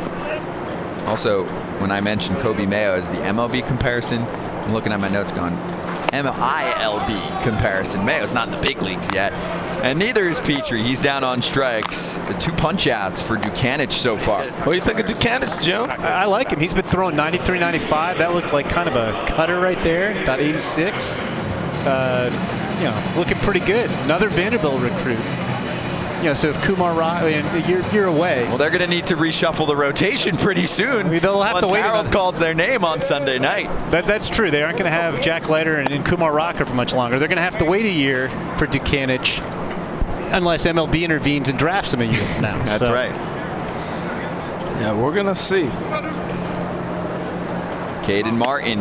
I think what happened during the pandemic with college baseball being backed up so much, I think it's also made a lot of these high school players start thinking more about turning pro, which you may not have seen before. It was a clear trend 3 years ago. I'm going to college. We've had a lot of guys coming out. I think we had like 50 guys one time when Jim had his top 500 that had never been drafted. I think that starts to change a little bit because the pandemic and there's such a backfall of college baseball. There's a long line of players, 50-year guys going back and whatnot. So that opportunity to play right away is not there as quick as you might think so. And even though you might be a top prospect, a college coach's job is to win. Am I right, Jim? No, you're right. If I have a 22-year-old guy coming back, and maybe he's not a big prospect, but I know he can play, and he hit 320 with 8 home runs last year, I'm playing that guy again if he's back in school. Termarr Johnson made that hop look easy. These kids are smooth, man. Wow. They're so advanced. This is a defensive clinic. If you're a youngster, a little leaguer, and you're watching these high schoolers, drills, repetitions, they're getting it done. That's why it's not just the pitching, it's the defense for the reason that this is a 1-0 contest in Denver. 5th inning action for Team National. They have a run back in the 1st inning thanks to a Termarr Johnson RBI single. That's the difference in this ball game right now. It's the 2021 High School All-American game at Coors Field. Streaming live on MLB.com. Scott Brunn, Jim Callis, and Harold Reynolds with you along the way. And right now, Eli Jerzenbeck is on the mound to face 8-9-1 for Team National, which starts with Reese Chapman. Well, nobody happier than Reese Chapman right now. See him trying to go for the downs right there. The kid from Colorado. Last time he was at the plate, it was a on battle. He went down 0-1, and he had to battle a little bit, and the runner got thrown out, right? So now he gets a new count, new pitcher. I'll start all over. This is great. That's right, and it was a money throw, too, from Luke Heyman. There's a new catcher, Jones, behind the plate now, but Heyman was clocked at a 2.0 pop time on that throw. Ooh! Woo, woo, woo, woo, woo. Wow. Look at that. Wow. Ball was hit. And that ball was caught. He looked this in, too. Watch his reaction. He looks that ball in. That wasn't one of those, the ball found me. He found the ball, yeah. Oh! Lined up nicely by Jerzenbeck for the first out. Has the comebacker, and now here comes Karsten Sabathia. Tell you what, Karsten Sabathia was hitting some moonshots in BP, too. And Jim, they had him listed at 240. I know. They must have taken CC's numbers. Maybe C was 240 when he was 17, but it was the same thing. When I saw him step in the cage, I'm looking at my roster, and I'm like, okay, Sabathia. I'm like, wait a minute, this guy isn't close to 240. Yeah, he's about, what, 185, 190? But he's in great shape. I tell you, I watched him since I've known CC a long time. And in New Jersey, you get in that parent circuit of basketball and everything else. So my kids were playing basketball. Ooh, that was a good swing. Nice. Playing basketball after his game one day. And Karsten could play some hoops. Great feet, footwork. And I saw him yesterday, and I'm like, man, you got taller since I saw you a year ago. Continues to grow. I guess what happens when they're 17, huh? Yep. But yeah, look at that. That's not 240. Uh-oh, we got an injury. They're going to check on Jerzenbeck. This is the last thing you want when you have an exhibition game. You're hoping it's just his hands hurting from that comeback. Yeah. He is a big deal out of Charlotte, North Carolina. His dad was a big leaguer. That's right. A brief big leaguer, and he makes me feel old because I interviewed his dad when his dad was at UNC, Scott. Let's see, it might have been how he landed. Oh, yeah, you see the left knee kind of give out on him? Yeah. If you guys can run that back again, you can see from that same angle we had a second ago, you'll see it when he lands. It could be how he landed or whatever, but that left knee clearly gave out on him a little bit. I guess it's not from the landing spot because he didn't go out there and really wipe that away. You know what probably happens? Like a lot of times, I watch his left leg as he comes down his landing foot, and he just kind of right there goes with him. So a lot of times what happens, you make a quick reaction. It goes, to me, it goes back to the line drive at him. That he might have just tweaked something, catching that line drive back at you. And now a couple pitches later, he's saying, oh, the timeout's not feeling right. You know, we've all done athletic moves like that. And you don't want to come out of a game either. He does walk Sabathia. Well, this is where, if it was arm, I'd say come get him right now.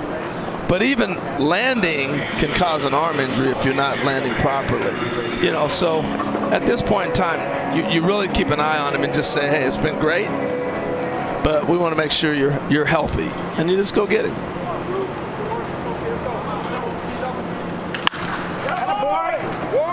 And that's to short, and the force is at second. Nice job by Cole Young to step on the bag on his way there.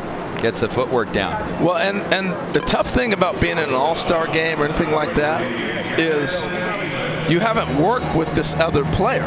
You know, the middle infielders haven't worked together. They took about 5 ground balls earlier today. That was it. And that's a nice play for not having played with somebody. Cole Young looks like he's best friends with anyone playing near him right now. He's having a defensive really day, good. right? Yeah. You two are passing notes around like, you know, like you're in class and you're leaving me out. Oh, sending notes. Well, we just want to know on that last pitch to Sabathia to get him to first. Did he walk or was he hit by a pitch? It said 2-2 on the scoreboard when he got hit by when I thought it hit him in the shoulder. But then they said walk. They walked him, but they walked him on 3. I thought it was a quick AB as well. Yeah. I thought it hit him in the shoulder. Who knows? Well, we'll go back and look. We have replay. We're actually saying mean things about Harold in these notes. I know. You guys should see this. They're ganging up on me. First, they sat next to each other. All right, they're both left-handed. That's because we're lefties. You got 2 lefties. They sit next to each other and they push me up against the glass over here. So I'm fighting my way back into the booth. Let's watch this throw. Woo! Oh wow! Plenty of time. Man. What a gun from Jones. Woo, Mr. Jones. Sabathia is out before getting to second, and that's going to sit down the side. So back-to-back innings from Team American with catchers showing off cannons. Heyman in the last inning. This time it's Jones. Oh, he was ready for it. That's perfection on the throw. Woo. Defense is the story tonight. Jones gunning down Jones. Keeping up with the Joneses.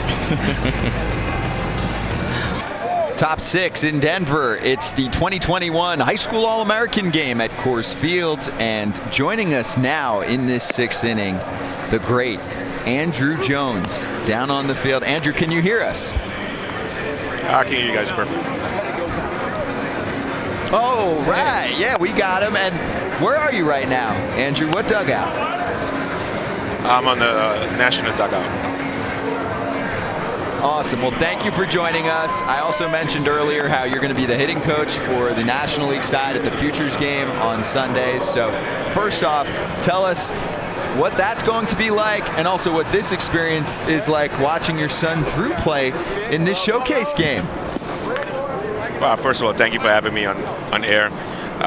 It's excited. I think get a chance to see the young future coming around the game, and you know, we got a lot of talents, and I'm excited about it. I think get a chance to talk with, you know, a lot of guys that you kind of follow them through the minor leagues, and you know, after that it's just, you know, watching a kid play in such a special event that Major League is putting for these kids. I mean, I never had a chance to do this when I was 16, 17 years old, so as I'm very excited for them.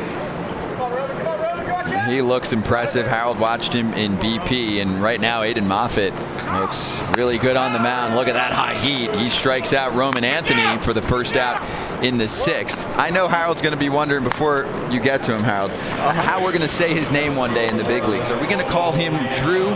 Andrew, is your son Drew? Is that the way to go? Yeah, I think he like himself like that, Drew. He trying to distinguish himself other than Pops. I'm Drew. I'm not Andrew.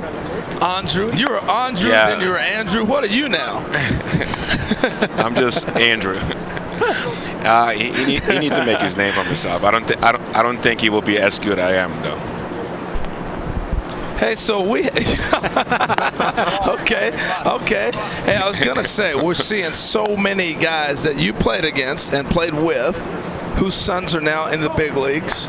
You know, whether it's Vlad Jr. or BGO or Tatis, you name it, on and on. So let me ask you, what is the secret?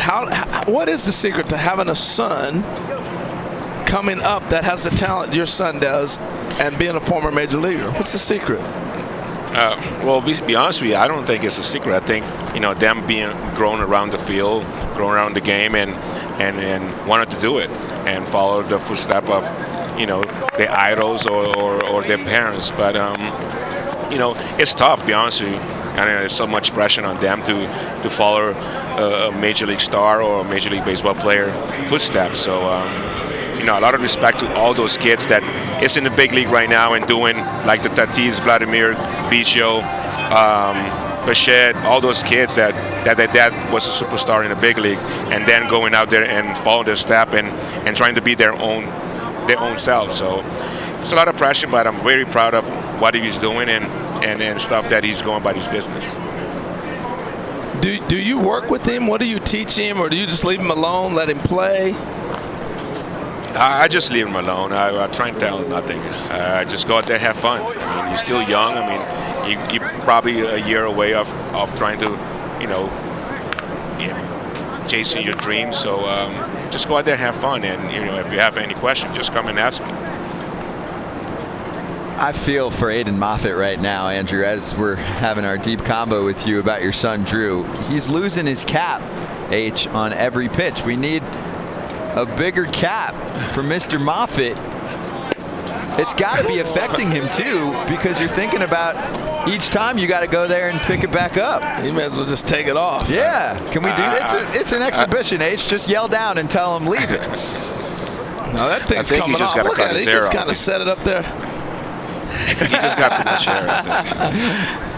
I'm jealous though. I like it. We just need a bigger lid. Yeah, I'm jealous too. Hey, Andrew, can you believe the talent we're seeing for high school? These kids are 16 or 17 and 18 or 17 years old.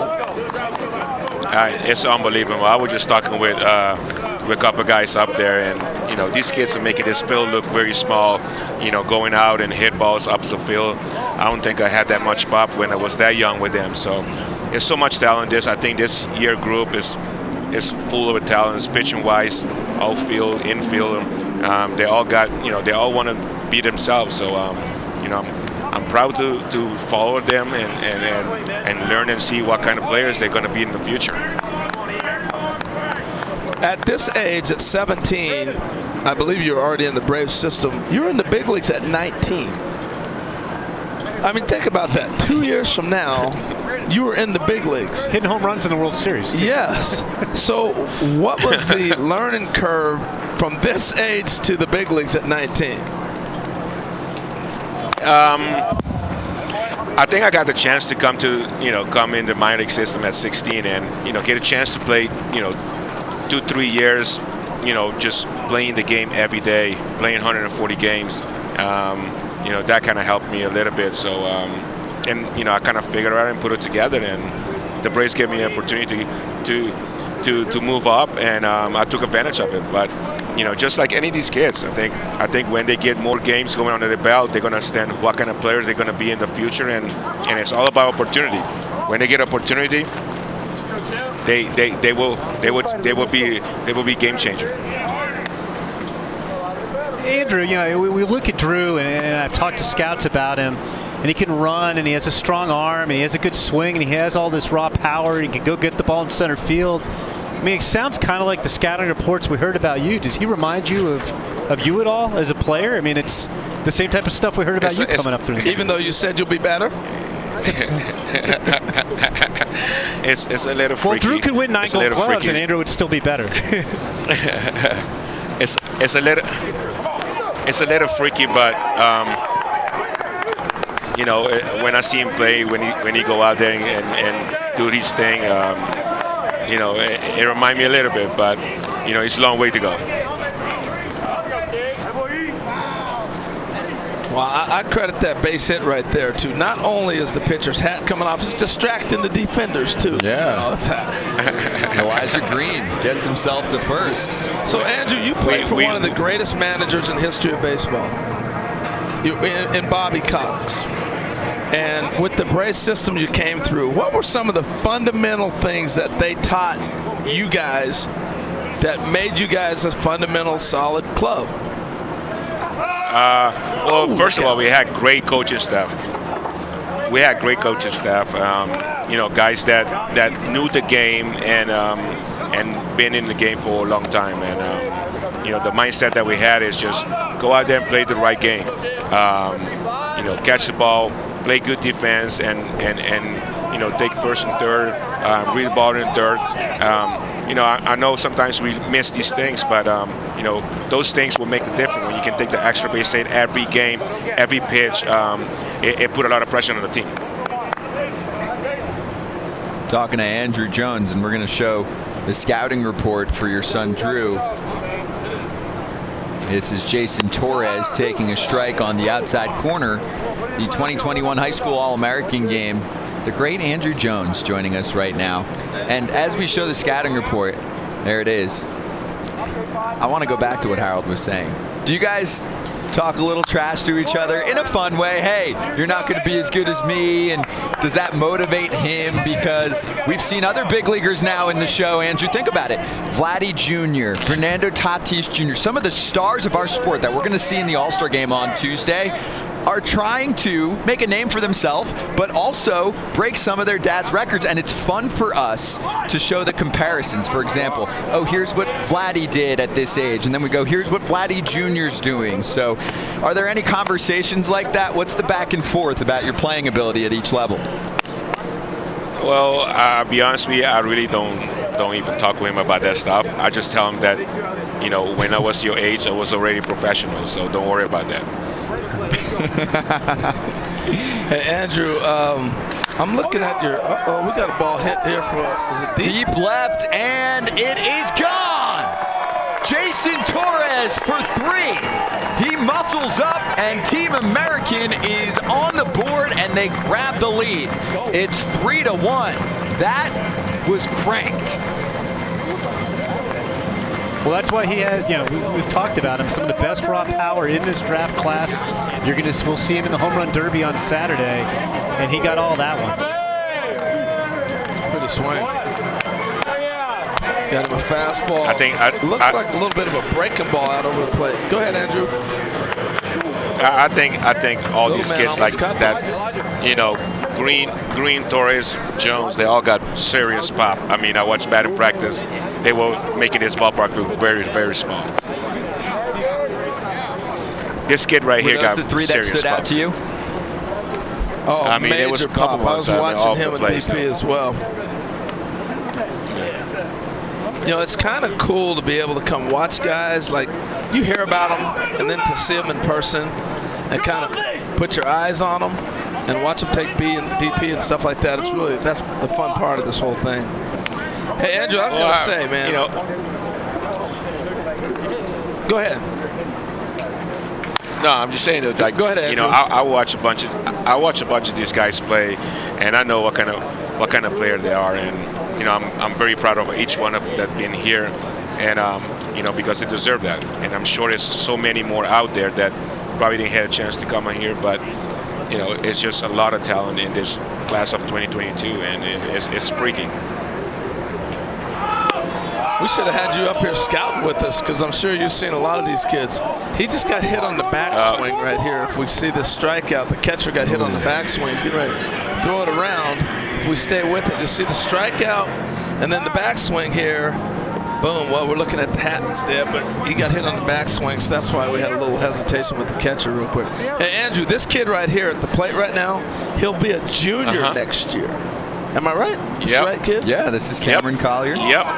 That's Luke Garner's son right there. Yeah, we played him in the so state. Tell us a little bit about Cameron. Well, first of all, he got great hand. he's got a good arm too. He pitched game 2, and I think we only got like probably 2 hits off him. But he's you know, he comes from a baseball family, and he knows the game, and he got good knowledge of the game, and you know, that's why he's special. There are a lot of tosses so far from Aiden Moffitt. He has thrown more than any pitcher so far tonight. That is number 26, and that's going to do it for the inning. Andrew, thank you so much for joining us, and we'll talk to you again on Sunday at the Futures game. We're looking forward to that. Yes, sir. Thank you for having me, guys. The great Andrew Jones, and like Harold said, should be a Hall of Famer. Oh, no doubt in my mind. I mean, go look at his numbers, folks, and particularly focus on those first 10. He still finished his career with 434 home runs. Double-digit gold Center gloves. fielders aren't supposed to do that, Jim Callis. No, the resume He was the best. stacked. Yeah. So Aiden Moffitt eventually escapes a 3-run home run for Jason Torres. We've got some offense here in Denver. Welcome back to Denver, Colorado. Scott Braun, Harold Reynolds, and Jim Callis. Pleasure to be with all of you watching us streaming live on MLB.com tonight. The 2021 High School All-American game at Coors Field in Denver. And the next pitcher on the mound, everybody gets 1 inning. It's Cassius Thomas out of Northridge, California. And he's a Duke commit. Projectable, strong arm, and participant in the Breakthrough Series, Dream Series, Hank Aaron Invitational, and he looks like he belongs on the mound right now, Harold. Yeah, he does. I was watching him just warm up. He knows exactly what he's trying to do, the motions and mechanics. The boy's name is Clay. That's all I can think about. Cassius. Coming to America. Boy's name is Clay. I love the name. Mama named him Cassius. Boy named Clay. Here's a new name, too, and we saw him in the last half inning, but then there was the caught stealing to end the frame. So Gavin Keelan is back in the box, and he's a Louisville commit out of Milton, Wisconsin, and Milton's a pretty small town, population under 6,000. I looked up some comps here, Jim Callis. Tell me how they sound. Owen Miller and Gavin Lux, a mix between the two. Well, and they're all from Wisconsin. They all played for the Chicago Scouts Association travel team. John Sarna's here coaching today. And he is that kind of advanced hitter. I really like his left-handed bat. He recognizes pitches. He controls the strike zone. Line drives to all fields. You know, average runner, plays up on the bases, average to solid arm, makes plays at shortstop. Just a good player. Stay with it. And the throw is late, so that one eats up Toman. And Keelan is on board. And I was just going to say, I mean, there's all these guys come out of Wisconsin. You mentioned Owen Miller. Owen's got a younger brother named Noah, who we'll probably be talking about early on day 2 of the draft. Alex Pinellas is another prospect from this year's draft out of Wisconsin, is at Louisville. Dalton Varsho's in the big leagues. Wisconsin is producing a ton of hitting talent. What is it up there in Wisconsin, Harold? Well, I think being indoors. And coming from a cold weather state myself, I learned this early on. You can get so much work done, isolated work, in the cages. A lot of times when you get outside, you start seeing how far did that ball go? Where'd it land? Instead of staying on the basic fundamental of I'm going to stay through the ball, and it's not going anywhere because you're in a cage. And so you can really work on simplifying your swing and staying there, because I always tell kids, once it leaves the bat, can you do anything about it? No. So everything before you hit the ball, you control. And if you can do that indoors, then you got something working. I wonder if modern technology and maybe just more souped-up facilities help. That all indoor helps. scene, right? Speaking of souped-up facilities, you're going to see the best of all those Wisconsin hitters in the Futures game. Jared Kelnick. Yes. And his dad built an indoor facility that a lot of guys use. You know, and I think that's part of it. Well, I no doubt about it. I mean, look, I'm hitting in a gym that look like Hoosiers. Now they're hitting in a gymnasium that's built by, you know, whatever. It's like coming from outer space. It's a palace. Runner goes, and that's going to be an easy bag for Keelan as the pitch went under the legs of Jones. With Keelan, I can clearly see the Gavin Lux comparisons. He'll grow into that body, but they look similar. I mean, they look like in their face and in their actions. Even that right there, slowing down looks like Gavin Lux.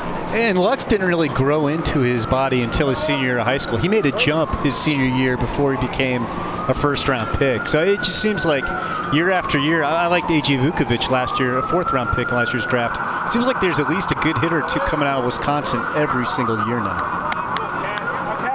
I didn't think we'd have 5 good minutes on Wisconsin, but we do, and it's you learned something. A thing. Yeah. Hey, you know what, Scott? On Saturday, I'm sorry, days are all confused. Sunday, during the Futures game, you can recycle all that when Jared Kelnick comes up. Absolutely will. Kelnick has received a ton of attention. That one is going to enable Keelan to get to third, and a walk puts runners on the corners now. So the air, kind of put the pitcher in a little bit of a pickle, little jam. The one thing when you're playing in the middle infield and there's a lot of traffic late in the game, we're in the 6th inning now and there's been some traffic on the bases, you have to walk up and smooth that dirt out. I learned that from playing against Ryan Sandberg in spring training at Ho-Ho Camp with the Cubs. I'd see Ryan walk up and be cleaning the dirt. I'm like, what's he doing? I'm like, he's replacing divots.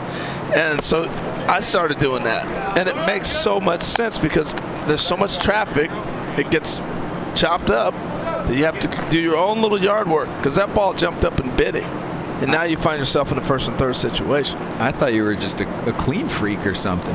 Here goes the runner. Never going to get him. Throw is going to produce a run for Team National.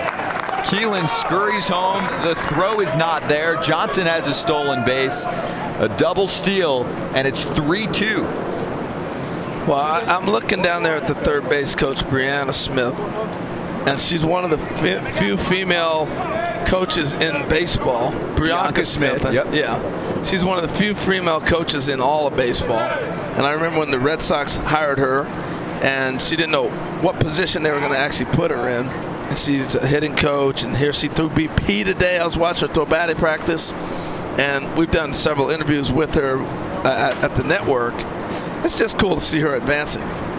She's got 3 master's degrees. And I'm like, you should be on your way to be the president of a team. Yeah. And she's like, no, I like being on the field. She's young, though. I mean, she's got time. She's got time. Yeah. That's right. And I know right now she has mentioned that she really wants to be more in the coaching and the development ranks, but she is versatile and certainly has the ability to really step into almost any baseball job. I dug up one quote from Reds manager David Bell when she was spending some time in the Reds front office, and he said, I felt like I was learning from her as they bounced ideas off of each other. I mean, she's that kind of advanced baseball mind. He's going to steal third right here. Oh, he had it. Thought about it. You gave it away, Harold. You might have heard you. Yes, he did. Well, you got the second baseman. We don't control the camera angles right now, but the second baseman's playing over in that hole in right field where we've been taking all the base hits away. And the shortstop is still playing behind him. One thing when you're young, like the shortstop made an error early in the inning, you're still thinking about your error. You got to keep moving on. You got to hold this runner. And if the second baseman's playing that far over, you got to think they're going to hit the ball that way. Now he's starting to hold it, but he's gone. He's getting ready to snatch this bag. And Jason Jones watches strike 3.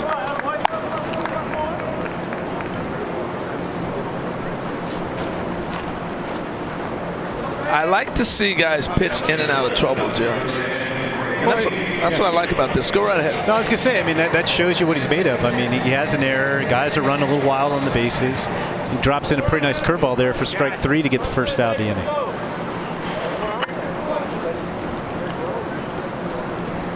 This is Brady Neal. Good looking swing right there. He's the third player from IMG Academy in this game, along with Jackson Ferris, who we saw start the game, and Elijah Green, one of the better catchers in the 2000. I keep wanting to say next year, but it's got to wait a little bit. 16 years old.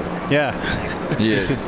Maybe do a double take because I'm like, wait, is he going to be draft eligible next year? I guess he is. He reclassified. Yeah, there you go. That's right. So he went from the 2023 draft class to 2022. I knew going into this, it made it nice and easy for me. It's only Collier for 2023. Everyone else is eligible for 2022, including this 16-year-old power bat.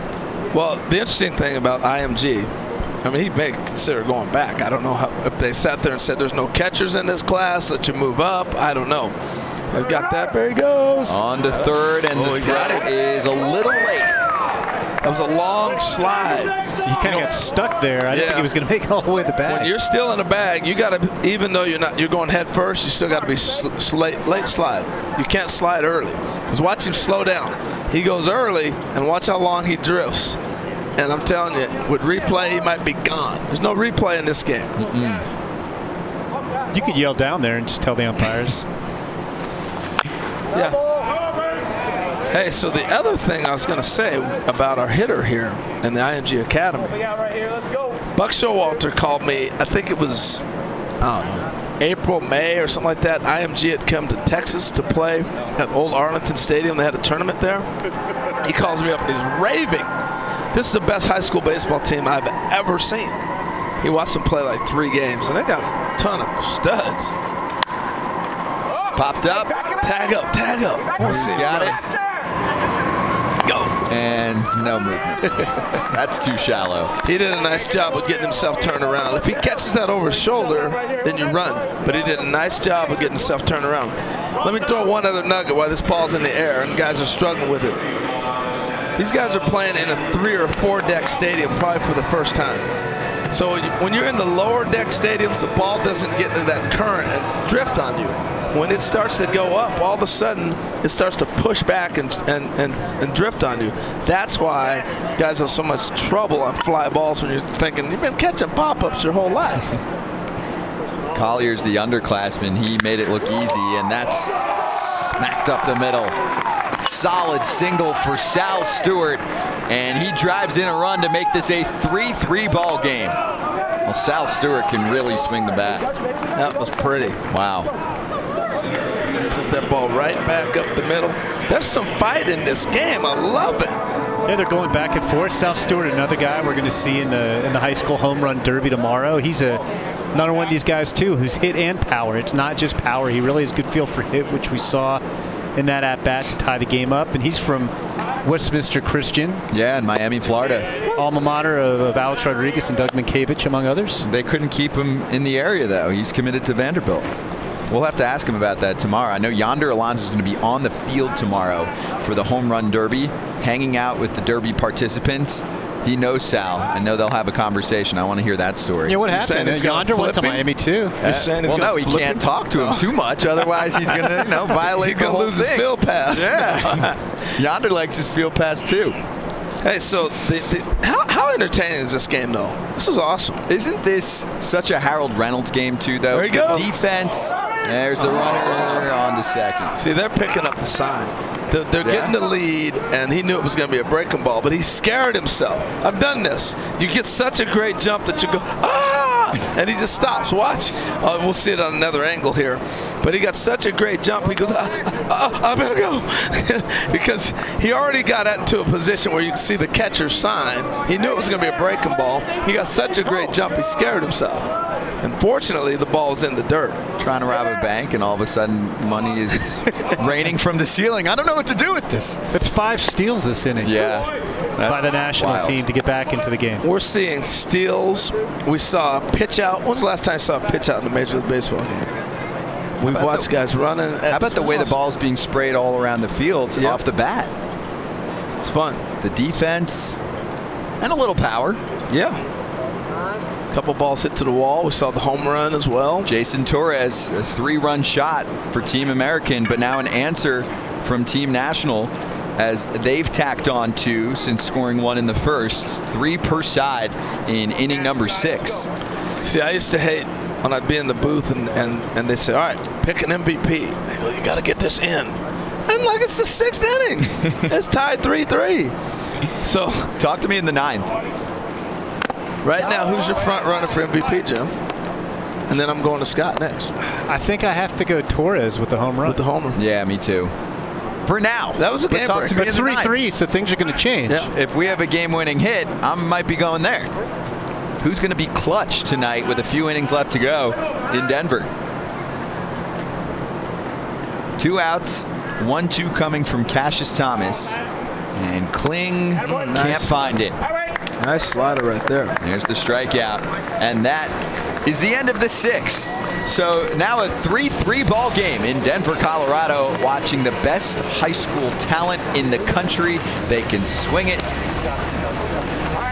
And they also know how to put on an all-around show so far tonight. Inning number 7 at the 2021 High School All-American Game. Scott Braun, Jim Callis, and Harold Reynolds excited to be here calling the action and kicking off All-Star festivities in Denver. Luke Schmolke is the new man on the mound, and he's going to face Tucker Toman, and we are thrilled to be joined by Bianca Smith. It's like she heard us, H. We were just talking about her and her versatility as a coach. Here she is joining us live. Bianca, thank you so much for the time. And we went through your bio already, your resume, what you're doing with the Red Sox. Let's start with the here and now. What's it like to be a part of this showcase down in the dugout? Honestly, it's been an honor. It's been a lot of fun so far. And yeah, I'm not sure what else to say. I was really surprised when I got asked to do this, but I'm really glad I got a chance to. Hey, Bianca, it's Harold here. You know, it's interesting watching you coach third base. Have you coached a lot of third base at all? Not at all. I coached a couple of innings during inter squad about a month or two ago, but I usually coach first. Well, knowing you, this is my chance to get some more experience. The action. Oh, yeah, no, for sure. I love being out there. I'm happy being at first or third.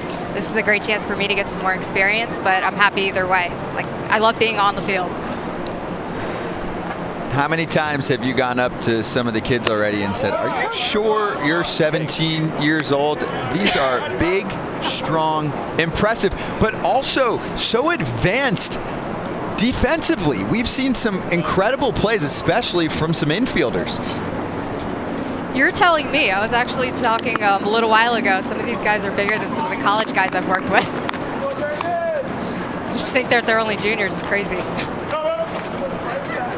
Yeah, I mean, Harold's loving it, from the defense to a little bit of pop, but also the fact that we have seen these young players in a game like this often sticking with their approach. The amount of times they've gone opposite field, up the middle, and understanding that they are facing some of the top arms in the country right now, and knowing that, you know, you're not going to produce home run swings on all of these arms, and you haven't seen most of these arms. It's not easy to be a hitter in this game right now. What are they saying in the dugout? Honestly, it's been just a lot of cheering on their teammates. Bit of talking back and forth between the two teams, which I think has been really helpful. It's just keeping them relaxed, keeping them energized, keeping them in the game, and just making sure they're having fun. I mean, that's probably one of the biggest parts, is just, you know, relaxing and trusting that, you know, you can hit, you got this. Yeah, Bianca, Jim Callis here. I was just curious, are the players picking your brain at all? I mean, they know you're a coach. I mean, are they picking your brain at all when you've been interacting with them? More on the bases than anything else. Other than that, I think they're just kind of enjoying the game. We're giving you credit for orchestrating that double steal, too. Yeah, that was all me, completely. Hey, Bianca, it's Harold again. You know, you are really such a trailblazer. You know, first African-American woman doing what you're doing when the Red Sox signed you. But let's throw that part out as we see a base hit to center field. Nice little stroke right there. Let's throw even that part out. Just being a female, we're starting to see women get an opportunity, trailblazing the way. We've had several conversations of how do you handle a locker room situation, all those types of things. But I want to center it on this. Just being a trailblazer, opening doors. How important has that been? And what would you say to somebody who's coming along, like my daughters, for example? What would you say to them? Well, first, what I would say is just never give up. If this is something you really want to do, you really have a passion for, it's worth all the hard work that's going to take to get there. As far as being a trailblazer, I know it's been, 6-7 months. I honestly forget about it when I'm working with our guys. To me, I'm just another coach until somebody kind of brings it up. I'm like, all right, I guess I am kind of a trailblazer, but if it means that, you know, other girls see this and they want to get a chance to do this and they want to actually try, then even better. Well, and the other part of it, too, is that you have such a deep education. You know, we talk about this all the time. I love it. Can you tell our audience about your education, all the master's degrees you have? Well, technically, I only have one bachelor's. A bachelor's from Dartmouth and an MBA and a law degree from Case Western. Pretty sure I can say I'm the only coach with a law and a business degree. Yeah, that's it. Are you able to apply that at all? Well, especially going back to your front office work with the Cincinnati Reds, and I mentioned a quote from current Reds manager David Bell, who said he feels like he was learning from you, maybe more so than you were learning from him. That's a lot of credit. I doubt that, because I was learning a lot from him. But I think what I really take the most out of having a law and a business degree is, like, I tell people being a lawyer is a lot by being a coach. I mean, you have to know your client really well, build up that relationship, build that trust. You have to learn your subject really well enough to break it down for people who don't understand it as much. And the majority of the time, your answer is going to be, it depends. Caden Martin watches strike three. He's straightened up by Luke Schmolke. 1 out here in the 7th inning. 2 on for Team American. And Bianca Smith is joining us, part of the coaching staff down on the field right now. There it is again. When I watch this kid's delivery, it reminds me of Nomo. Yeah? Hideo Nomo? Yes. Maybe not as, yeah, you'll see it. When he goes up top, not at somebody's head, but yeah, when he goes up top like that, and he's even number 16, which is, who knows, maybe that's what he was thinking. Maybe, yeah, maybe that's his favorite player.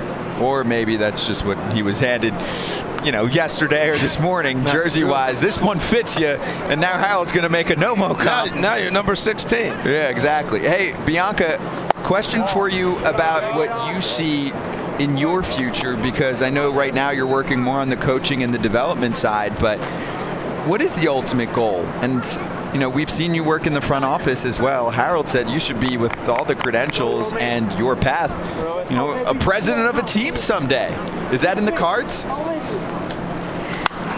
If I ever decide to go back to the front office, then most likely. Right now, my goal is to coach for as long as I can and make it to the majors. No, I understand where you're headed. You know, the other thing, what did that make you feel like when you saw Kim Ann get her job, though? That had to be great as well. She's another trailblazer. Do you talk to Kim at all? We talk a little bit. Met her a couple of years ago, and honestly, as soon as I saw the news, the first thing I thought of was, it's about time. She should have gotten that job like a decade ago. But she was my inspiration, especially when I thought I wanted to be in the front office. She was definitely the woman that I was looking up to, thinking if she can do it, I can do it. Totally agree. Now, once you leave here after the game and this weekend, you go back to your duties in the minor leagues, coaching. What is the minor league baseball like now? We have so much information and technology and all that. What's going on in the minor league system to develop players that maybe you would have imparted on these guys, what they're going to be going through? I mean, yeah, we definitely have the technology, but it's actually not as prevalent as people would think. We have it. We don't force it on players. It's more, if coaches want to see it, if players want to see it, we at least have it available for them. But I've also found, like, talent-wise, a lot of these guys, they have it. You just, you know, we're working on approach, we're working on timing, we're working on fundamentals, making sure they have those down. We're working on just, like, the little things that we might want to tweak. And then just making sure they're understanding the fast-paced nature of the game as they, you know, progress. So really what, I mean, guys coming in can just expect, it's still baseball. It's still a game. It's everything that they've been doing, except on just a slightly bigger stage. And you're probably going to have a few more resources to help you with that development if you want it. Otherwise, we've got plenty of coaches who are happy to work with you, even if you don't want the stats, even if you don't want the technology. We try to be flexible and do it either way. Man, we're going to cut you off because you talk better than any of us. You might steal our job up here. Yeah, come on up. Hey, that might be in the cards too. You never know. Yeah. Hey, you're welcome, Bianca Smith. Hey, we are loving having you on for this half inning with us. Scott Braun, Harold Reynolds, Jim Callis, the 2021 High School All-American game. And just like Harold mentioned, and I want to see time out there. I want to see a guy work like Luke Schmolke with little traffic, with a little pressure. That's what we've been seeing here. First 2 reach, walk and single, then strikeout. And Cole Young, who knows how to make contact, one of the best in that department in this game. Good matchup here going right now. The 3-0, and now, yep, that should be ball 4, right? That's 4. I guess they said 3-0, but then they said 2-1. So okay. Well, Jim, you're the official scorer for us in here. Actually, Jim, this question is for you that I'll ask Bianca. So we're going over the minor league talent. And there's ball 4. So Cole Young is aboard. Base is loaded for Team American. Give us a name or two, Bianca, that you've either seen in the Red Sox system or that you've worked with, because Jim knows everybody in the prospect world. But give us a name or two that Red Sox fans should be excited about in the future. Yeah, so we've got Brian Gonzalez is an outfielder we have right now who's making a lot of strides. Brainier Bonasi is one of our shortstops. And Ugueto, that's definitely, and he's really just getting started. Had his first couple of games in the U.S. just a few weeks ago, but he's definitely up and comer. I can't really give you any pitchers. I'm actually still learning their names, unfortunately. We don't get to work on the pitching side as much, but those are a couple of guys. And then I'm sure everybody who's a Red Sox fan knows Blaze Jordan. I feel like I probably shouldn't have to throw his name in there, but I'm looking forward to seeing when he moves up, because that's going to be soon for sure.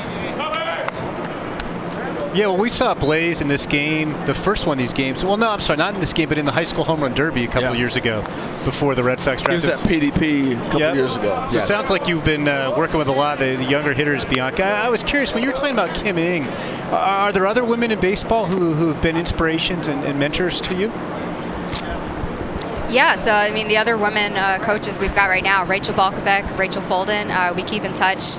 We'll kind of go back and forth if we have anything we want to talk about. I mean, they're more than happy to listen to me. Veronica Alvarez goes back and forth with the A's, so she's been a great person to talk to. And then got a couple of contacts, working in college right now, who we just try to kind of keep our close-knit group and have that support system. Because there are a few things, being especially a woman coach, that men just don't understand. So they've been inspirational and they've been helpful, for sure. Hey, Bianca, I know you don't work with the pitching, but you might tell your pitching coach, let's have a little conversation. Just settle the man down one tad bit at the mound. Here he comes. Nice job, Bianca. Yeah, again, I'll take credit for that, too. Yeah, why not, right? We're about to see pitch number 30 from Luke Schmolke. Bianca, this was awesome. It was so nice talking to you. Enjoy the rest of the showcase down there, and we'll chat again soon. All right, thanks guys for having me on.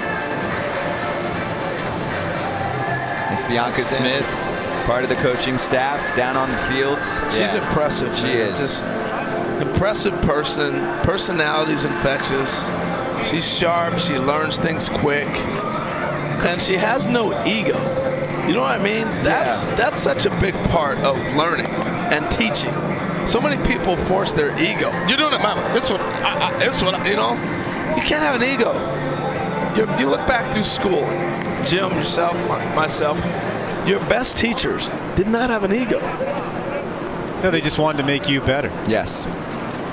That's the satisfaction they got. They didn't need the credit. Now, we were talking MVPs, and we both mentioned Jason Torres, and here he is up again with the bases loaded. Already has 2 hits and 3 RBI. He does something here. It's a lock, even in a losing cause. 4-3 game. You see the Hideo Nomo now? You see the delivery? Yeah. He's like hesitation. Nomo. Frustrating you a little bit like Nomo, too. This kid's got a bright future. Yeah, he does. Luke Schmolke out of Mooresville, North Carolina. Finds the zone. That is a dirty pitch right there. Woo. Little split. At 17 months old, Luke and his family had to relocate. Hurricane Katrina forced them out of their home in New Orleans, and they ended up in North Carolina. They've been there ever since. That breaker misses in. 2 balls and 2 strikes to Jason Torres. You admire that. Relocation is not easy. Even when you move, just move. Jim, you've done that, right? Moved, relocated. We're actually talking about moving, Harold, and I don't want to do it. Now that our kids are all out of high school, I haven't had to move for 24 years. It is not fun. I do not want to go through that again, but it's in my future. But yeah, no, I mean, getting forced out of New Orleans by Hurricane Katrina, not easy. And it's interesting. He's been throwing his curveball more for strikes than his fastball here. Usually has pretty good feel to pitch. Torres skies one. Uh-oh, this is trouble. Yeah, and there it is. Catch is made in right by Jones to retire the side. Could have been much worse. Luke Schmolke tested. Only gives up 1 run, but it is the deciding run for now. Team American snatches the lead back. It's 4-3 at the 2021 High School All-American game. A little 7th inning stretch. I wish I could do it up there. We were trying to climb mountains on our way to the ballpark earlier. Harold knows what I'm talking about. The 2021 High School All-American game at Coors Field, live in Denver, Colorado. Remember, Harold? I climb our way to the ballpark this afternoon. You were like, hey, don't you want to just go around that big hill? I was trying to climb right up. Oh, yeah. On our way nice to Denver. Location, though. Easy walk. Yeah, very easy. And they've got a lot of hotels right around this area. Jim, it's changed. Were you here years ago? This is my first time I've ever been to Denver. No way. Yeah. Gosh, where have you been? Yeah. I know. This is one of the best places to watch a ball game. The gorgeous backdrop. Of course, we're in Denver, Colorado, Rocky Mountains, and weather-wise, it has really turned into a very comfortable evening.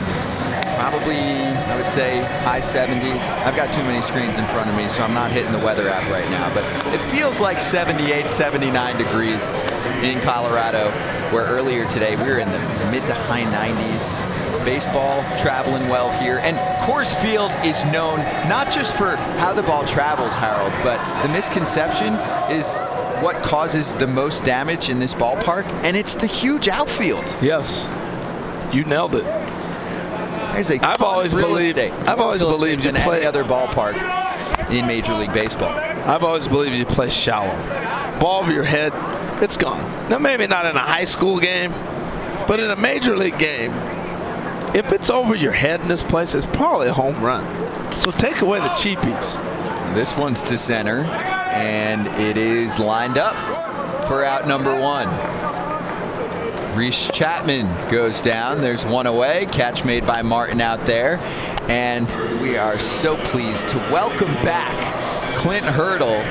As we had him earlier. Clint, it's great to have you now. We'll do a little quick live sound check with you just to make sure we're good. Team National National Squad manager right now joining us. Clint, do you hear us? I can hear you fine. Can you hear me now? Yeah, you sound great, Clint. It's great to talk to you. How is the evening going for you so far tonight? These kids look really advanced. I'm enjoying the evening. I'm enjoying the evening. I actually enjoyed hearing you all talk about the weather for an extremely long period of time while I was on right. I thought I was in the weather station. Isn't it a beautiful night out here, though? It's fantastic. It's gorgeous. Gorgeous.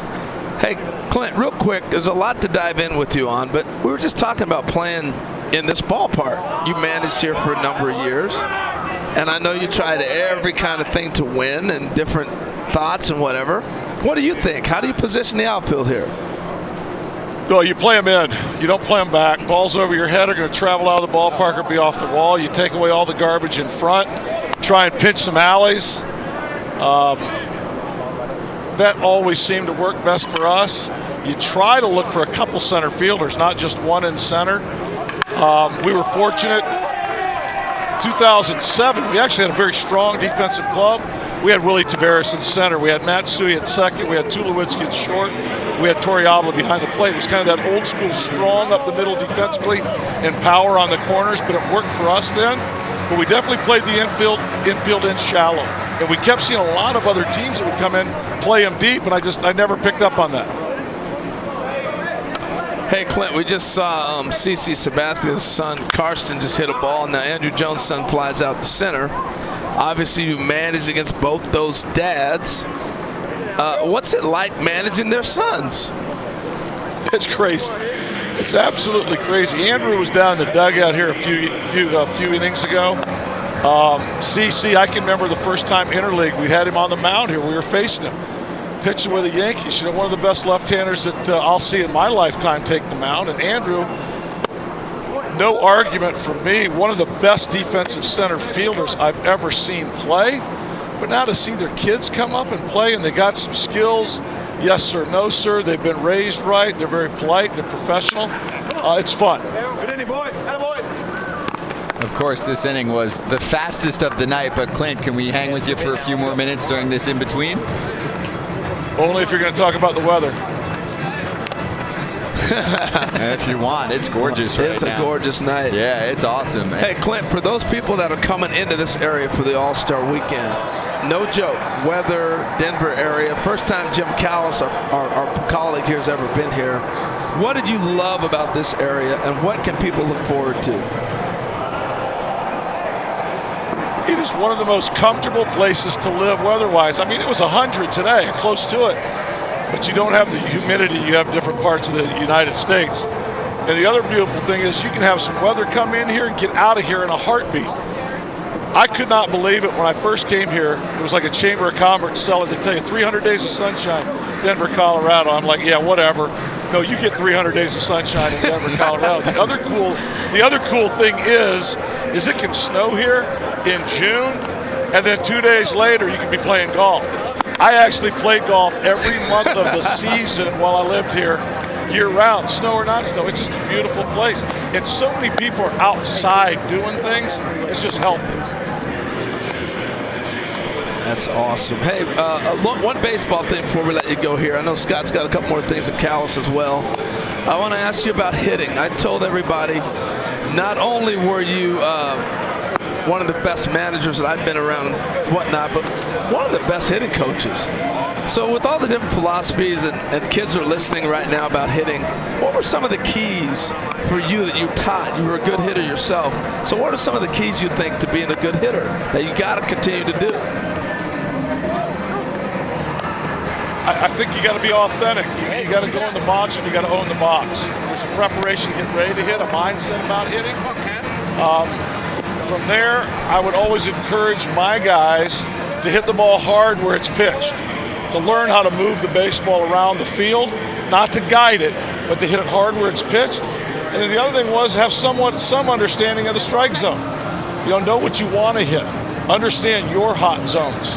I didn't talk about swings as much as I talked about thought processing. Guys get to the big leagues, they can swing, they can hit to some degree, but I tried to work on, their approach. What are you hunting? What are your strengths? What has this guy done to you in the past? Just kind of get things processed on the side, and then you got to have the ability just to read and react when you go out there and get in the box. But own the at-bat, definitely own the at-bat. Clint, Jim Callis here. I was just curious what your thoughts were, one, about what a cool opportunity this is for these high school players. And you were a high-profile guy coming out of high school. You were the 9th overall pick back in 1975. Could you even have fathomed anything like this, playing showcase game in a big league stadium when you were playing in high school? No, I had no clue. This would have been, no, this wasn't even on my radar. What was on my radar as a kid was to take a summertime trip for 3 days from Big Rapids, Michigan to Tiger Stadium. I thought we were driving in Oz, driving that road, going to see Tiger Stadium for 3 days just to be in a big league park. But I had a couple tryouts coming out of high school. I did end up getting picked in the first round, and I had a few tryouts, but they were in back fields. They were on field 5s. One of them was with Andre Dawson in West Palm Beach, but nothing like this. I mean, uniforms, gloves, gear, all this stuff. No, nothing close to it, but we didn't know any different. So, from that aspect, it is what it is. I think one of the things that's been refreshing is the kids here have been appreciative of it, the opportunity, the venue. The fact that they've got some coaches that have been around. We've already shared some stories. We've shared some experiences. They've asked good questions. So from that aspect, it's been very refreshing for me. Clint, this was awesome, and we'll finish with this. I've been told by our superstar crew that when we were doing sound checks with you earlier, and we appreciate the patience, we had a little sign from Clint Hurdle. There it is. We're showing it right now. Hello. Can you hear me? It's Clint. We tried, and hey, you stuck with it, Clint. We appreciate it. You're a TV guy. You know how all this works. There's a lot going on behind the scenes. And yes, we love you too, Clint. Have fun. Have a great rest of the night. We're going to keep talking weather because you just sold me even more on Denver. Oh, you got to love Denver. Nothing not to love about Denver. Have a good evening.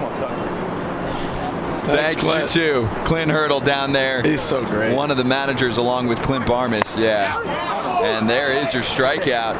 Toman goes down. Tell you what. Riley Stanford picks up the K. Before you go, H. I was going to say, Riley's balling. Riley gets a little love right now. 6'4", 225. He's committed to Georgia. He's out of Gainesville, Georgia, and he's really bringing it. Well, he's committed. I went to Georgia. He's committed to Georgia Tech. So shame on you for confusing the two schools. Oh, Georgia Tech. You can't ever do that, Scott. I'm going to walk out of the booth. But what I was going to say is that how fair is this? If you're playing against Buford High, Riley Stanford's their number 2 pitcher. He's on the same team with Dylan Lesko.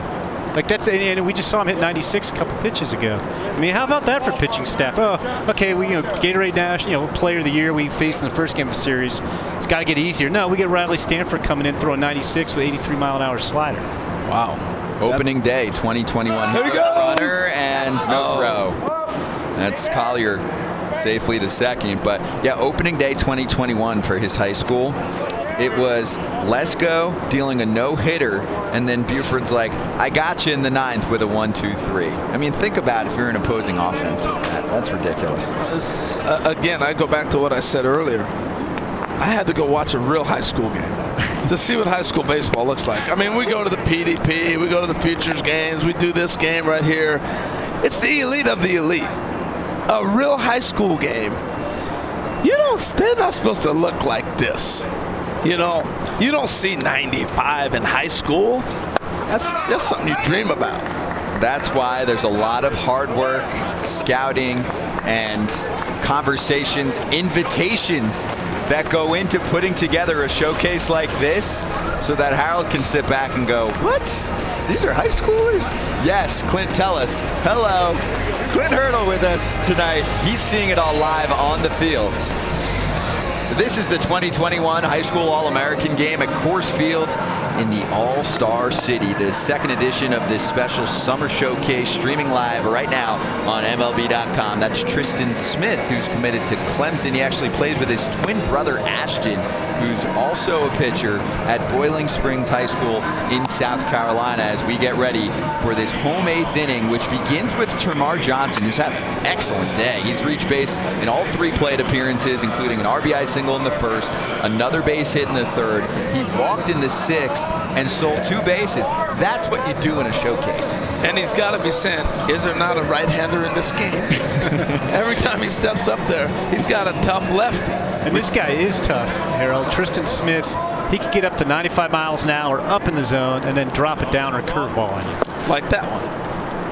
It says even more about the performance of Tamar Johnson handling these southpaws right now. Well, we saw him shoot a ball left to through the 3rd base, the 5.5 holes, it's saved by Tony Gwynn for a knock. We watched him bloop one over on 2 strikes to center field to drive in and run his first at bat. And Johnson will be one of the 8 in the Home Run Derby tomorrow. 2:30 Eastern Time, streaming live, same place. Just leave MLB.com open on your screen and then set your alarm and come back tomorrow. We'll have a couple hours of the Derby, and the final 2 in that Derby get to participate during the breaks of the Home Run Derby on Monday, which is really cool, and it's a fun show for the fans here. They really get into it. I've been here live for that. That's taken inside from Tamar Johnson. Yeah, but the Derby on Monday, of course, you've got the big names, and it's going to be fun to watch the big leaguers. But, I mean, you see the crowd really get into it for the 2 high schoolers that make it to that round. That's ball 4. Another base for Tamar Johnson. He's reached base in all 4 plate appearances now. That's left-handed Jerry Harrison, I'm telling you. Josh Harrison? Josh Harrison, yeah. I'm telling you. No, the other thing, Scott, about this whole thing, so here's a look at the high school home run derby participants right here. And like you said, 2 will advance to Monday night and hit in between the big leaguers. So it's a pretty cool thing for them. The other thing I was going to say, Jim, is you got the cream of the crop coming to this. If you're a high school player, you now have a roadmap of destinations you want to be. I want to be at the PDP. I want to come to this game. Now you're knowing how you're stacking up. And I think this is cool, the pipeline's being built like that for them. And I give Morgan Sword and his group a lot of credit for these elite things that are coming along.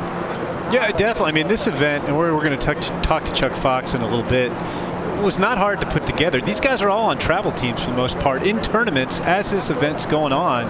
And it's just to work out the logistics, not only of, okay, who are the best players we should be inviting, but to get them here is tremendous. And then scouts love it too, Harold, because you're seeing the best against the best. I'm not seeing, a guy playing high school ball against, hitting off guys throwing 80 miles an hour. I'm seeing guys throwing 96 here pretty consistently. Seeing how they match up and gives you a good read as to what you're looking at next year. And then went through the whole workout. You had batting practice. You watched them throw, even though it may have been 2 or 3 throws. But you're seeing guys move around for the first time. You've taken that piece of paper and brought it to life, and that helps. Now Brady Neal with 2 on after the infield hit for Jason Jones, Termarr Johnson at second. And you spoke to many of these players yesterday, Harold. You attended the banquet, and did you have a little speech for the whole crowd? I didn't make it in time. Yeah, I mean, I mixed in a lot of stuff. I gave them some anecdotes I think they have to know. One, you got to have great work ethic. It just starts here. And 2, the biggest message I share with them, don't cut your legs out from underneath you before you get a chance to get going. Social media is the key to these guys. So different than when I was coming up. And I share with them, there's been a number of major leaguers that have a huge night and something happens where they've been at the top of the pinnacle peak and they're all excited, and then somebody starts searching their Twitter page. And that becomes a conversation to them. I said, you got to take care of yourself on your social media page, because that's what teams are looking at. That's what everybody's looking at. So that was a big part, and it resonated with a lot of guys. And then the baseball part of it was like, you got to work, man. And the biggest thing I said on the baseball side, find somebody who's like-minded with you, a friend that you're going to battle together with. You're going to work out. You're going to throw BP. Whether you go to college, whether you play pro ball, there's somebody you got to have that kindred spirit with, and that's going to push you, and you push each other. A study buddy. Yes. Right? Somebody you do your homework with and get yourself all the way to the big leagues. Brady Neal strikes out. This is Sal Stewart, who will also be in that home run derby tomorrow. And he's primarily shortstop in club. In high school ball, he's playing mostly third base. Smooth glove. It's funny, I haven't mentioned any stats, which I'm sure you're proud of, H, but also the fact that, for example, Sal Stewart this year in 31 games in high school, 534, 17 homers, 40 RBIs. He's 47 for 88. His OPS in 31 games is 1974. That's why I'm not saying him, because everybody's got, it's not even video game numbers. It's really difficult to do that in a video game. Well, in high school, don't tell me you hit 300. That doesn't work. No. For the top prospects, you got to be hitting 400. You got to be putting up some numbers. You really do. Sal's doing it. Sal's hitting 500 plus. So what was that, 17 home runs? 17 home runs in 31 games. There were a few guys. I saw one who had a 3 home run game recently. I forget which one it was that's playing in this game, but in his high school, one of his regional games. Here's one to shallow center, and that is lined up by Martin for out number 2. So I'm just wondering, Harold, some of these players have superstar numbers in high school, and I'm going, how do they get pitched to so much? I see a guy has a 3-homer game in his high school state championship. I know from my high school, coach would have been saying, don't pitch to him. Yeah, but you got that other kid going, this is the best kid in the area. I'm going to show him what I got. And that's what happens. That's why you get the at-bats. That usually is a mistake. Especially if they say, by the way, I'm going to be at the 2021 high school All-American game. Yeah. You probably might want to pitch around them. But no, I get it. You want to be able to say, I struck out. Yeah. Paxton Kling. That's the beauty of high school sports, and I hope we never lose that. I know a lot of guys are now starting to skip even high school baseball and play club and travel and stuff like that. The beauty of high school, I tell this story all the time. We had a guy one year for me, Lou Tancelli, pitched us all the way through high school, American Legion tournament and all that. Nobody knows who Lou Tancelli is except for us played in Corvallis, Oregon. But that was like the greatest thing ever. So even though we faced somebody else, Brian Henderson or somebody like that ended up being a pro baseball player, Lou challenged him. You know what I mean? And so now that's the story. And I think we lose that where, oh, just give him 4, put him on. Then what happens to Lou Tancelli when we're sitting here 30, 40 years later go, Lou, you remember when you struck this guy out with the bases loaded? You know what I mean? It's about stories. And I think we lose track of that because we're watching the 1% right now, the elite. The sport's not about for the 1%. It's about the 22 million kids that play baseball and softball in this country. Let them participate. That's a great point, and I hope Lou Tancelli is listening to this. Streaming on MLB.com. He just made his night if he is. That's why he challenged people, because he said Harold's going to the bigs, then he's going to be a superstar on television for years, and he's going to name drop sometimes. Tancelli is a gamer, and so are all of these players on the field. What a well-played game so far. It is 4-3 in the late stages in Denver, Colorado. We're in the 9th inning of the 2021 high school All-American game at Coors Field, and Jean-Pierre Ortiz is on the mound. We're excited to watch him work, but also to talk to the man that puts this all together, does all of the hard work behind the scenes, the manager of baseball and softball development. Chuck Fox joins us right now. Chuck, first off, congrats on putting together just an awesome showcase. I mean, truly, it has been special to watch these players in a variety of ways, not just batting practice, Chuck, but the defense, the arms that we're seeing. These are the cream of the crop high school baseball players in America. How's it looking on the field for you? Well, it's been great. Appreciate the compliment. A lot of hard work goes into it. Great staff, great support system. The Rockies have been tremendous. My MLB colleagues have been tremendous. Fun watching these exciting young players. Great coaching staff. It's been a blast. We've really enjoyed it. Chuck, Jim Callis here, and I mean, I know you have a background as a scout, but how do you pick the players just from before you even start to work through the logistics, just from an evaluation standpoint, to get these guys in this game? Yeah, it's a process we've been working for about 6 months. When we knew we had to go ahead to go to the game, obviously I had to put my scouting hat back on after 10 years with the White Sox a little bit. But a great committee I put together. Nathan Durst, a huge help to me. Just working all those different relationships I have across the country. But great group of kids, and I think we really put together a nice group for the game. Tell you what, you saw young Martin right there drive one over the center fielder's head. That's T. Martin's son, and Jim's been raving about the fact this guy's a big-time college quarterback. Uh-oh, this ball's hit right here, folks. We're going way out of here. Roman Anthony gives that baseball a ride and forget about it. Oh, my. A 2-run shot. That was money off the bat. It's 6-3, Team American. 105-mile-an-hour exit velocity, 450 feet. I don't know. That's on StatCast, not Reynolds Cast, but that's the StatCast. He hit that ball a long ways. Hey, here's the beauty of that, though. He hasn't hit that inside pitch the whole day. 4 strikeouts. They've been heating him up in there, and he got the bat head out. Chuck, what'd you think of that from your vantage point when you're sitting down there? Well, great swing. Glad for him. He's had a tough night up until that point, but always great to see a young player have some success, and that was quite a shot. You know, the other thing I'm thinking about too, Chuck, is as we relish in his home run there, but also when Eli was on the mound, he had that comebacker back at him, and he threw the one pitch and looked like he hurt his knee a little bit. I know you had to be a little nervous because the number one thing is you want these kids out of here healthy, right? Yeah, it keeps me up at night, Harold. We want to make sure all these guys get home safely. They're such a talented group, but didn't look great. But he's a tough kid. Hung in there, and I think he'll be just fine.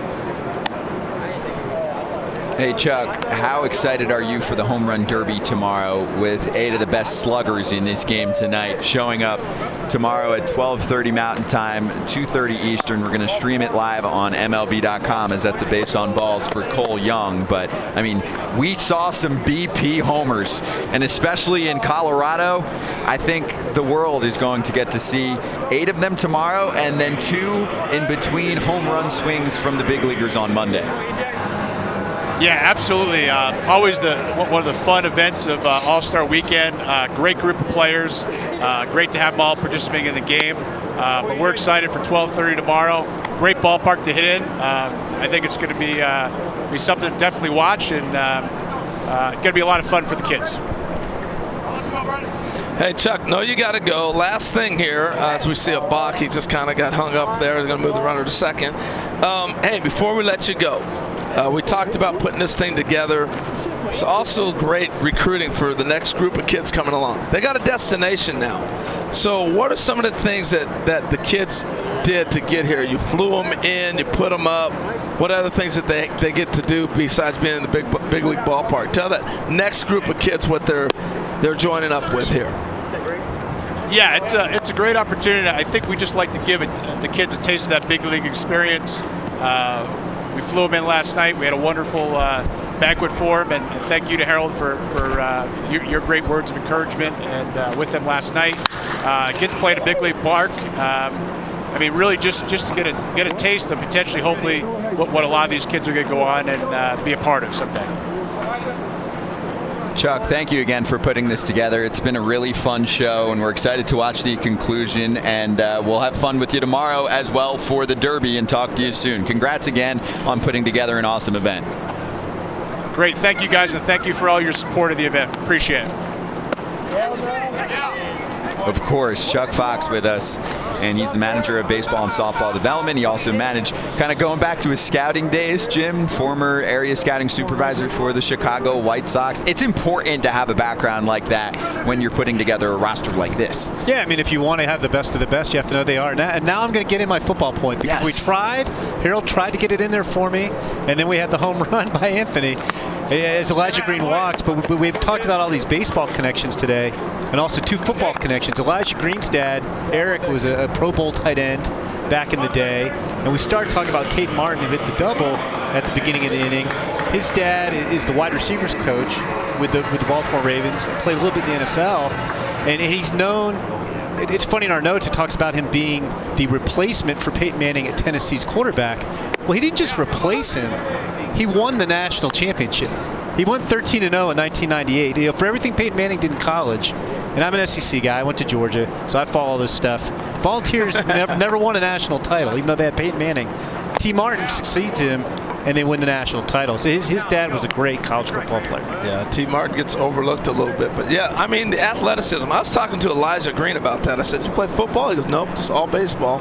So Dad also said, you're going to play baseball, not football. So there's a little bit of that, too. But I love that. You know, I've always loved that. So it's a pass ball, the runners move up. Now I want to ask Jim Callis and you, Scott Braun, this question.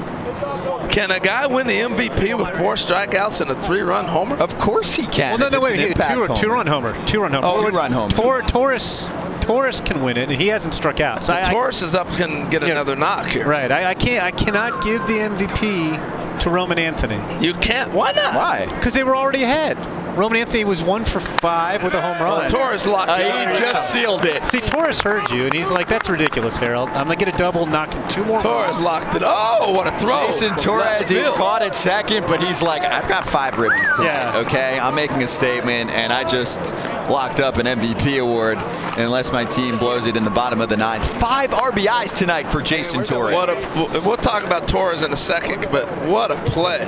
This throw from left field. My goodness, the kid from Pennsylvania. They moved him over. He hasn't had a haircut since he was 6 years old. And since the 6th grade, he just unleashed a cannon. But Torres just won himself MVP. No doubt. That's easy. And I'll confess to you guys, it was funny because almost exactly when we're talking about early MVP votes, Chuck Fox had sent me an email asking me to vote for MVP, but he said later in the game. And coming into the inning, I sent him an email that said I would vote for Torres. So sticking up for the guy. Well, now he just made it easy for you, Jim. Now I don't have to go back and send a follow-up. No, I don't even think he's going to text you back. He goes, I'm good now, okay? There's a 5 RBI game. Wow. Out of the 8 runs on the board tonight for Team American. Jackson Ferris will be in the home run derby tomorrow, too. I'm pumped for that derby because I watched some BP, and I was going, what a day for Jackson Ferris, man. Yeah. That's awesome. 5 RBIs. Broke it open. And 3 hits. A 3-run homer and 2 singles. Now, I know my man Juan Pierre on the mound here is like a little upset, probably scuffled a little bit this inning. But he showed enough, picking it at short. Then he moved over to third, made another play. He's got a knock up the middle. He's had a nice day. I don't think he's a projected pitcher moving on. Anyway, nice high school pitcher, don't get me wrong. But this kid's he's a major league defender. Yeah, the defense has been so awesome tonight. Nice play made there at second base. But you're right, JP was the star of the first few innings for his glove work. And you're exactly right, Harold. I mean, he's a shortstop. That's what he's going to get drafted as. He's a shortstop with a great arm. It's kind of cool to get it showcased on the mound here. I mean, I love this showcase setup, too. We get to see 16 of the best pitchers in the country and 2 position players who also have great arms. And you get to see everybody work an inning. I mean, that's tremendous. Yeah, I like that. This kid at the plate, he's 16 years old. He's got to hit his last at bat. He's struck out like 2 or 3 times, but he's battled through. And now he's back up there. I think this is the first right-hander he's seen the whole game, you know? Cam Collier, 6'2", 210 pounds. I mean, he can top out in the 93, 94 range, too, on the mound. But I think his best work is going to be as a position player. No, I agree. I mean, I think he kind of fits that third base profile. It's just an advanced bat. You know, he's going to hit for average. He's going to hit for power. He can really throw. You know, maybe quicken him up a little bit to make sure he stays at third rather than maybe shifting to first later in his career. But there's a lot going on there. I don't have on my list a comp for him yet, so let's see if we can come up with one. That's my big question to Harold. Do we have anybody for Cam Collier that comes to mind? I'll give you a little time. I'll give him a couple of years. He's only 16. So. Yeah, but we love the comps. I know. It's fun. Well, we'll get one for you by the 2023 draft show. Fine. So, Jim, I got to think right now of that class. He's got to be the #1 player in that class right now. Well, at MLB.com, we haven't ranked that far ahead yet. But Perfect Game has him ranked as the 3rd best player. That's off the knob of the bat. Yeah, it is. And I was going to say, Prep Baseball Report has him ranked as the 4th best player. So he's top 5. Top 5. Same high school as Taylor Trammell, Futures Game MVP a couple years ago. Collier's all good. There it is. And he got hit earlier in the game, too. He did. This time off the bat. And now the payoff. Chop shot. Second. Oh, you love that defense. Watch him talk some trash to him. Because he just missed the ground ball last time. Oh, he didn't say anything to him. But, man, he can pick it. Everyone can tonight. 6-3. Or make that 8-3. Team American. 2 more runs knocked in by Jackson Ferris. And also a 2-run blast from Roman Anthony. There it is. Watch that, baby. You just hit a homer in a big league ballpark. And you're 17 years old. It's 8-3, Team American. The conclusion of the 2021 High School All-American game is next. Bottom 9 time, and it's going to start with Reese Chapman against the new pitcher, Nazir Muley, who also has put on a show defensively tonight in the 2021 High School All-American game.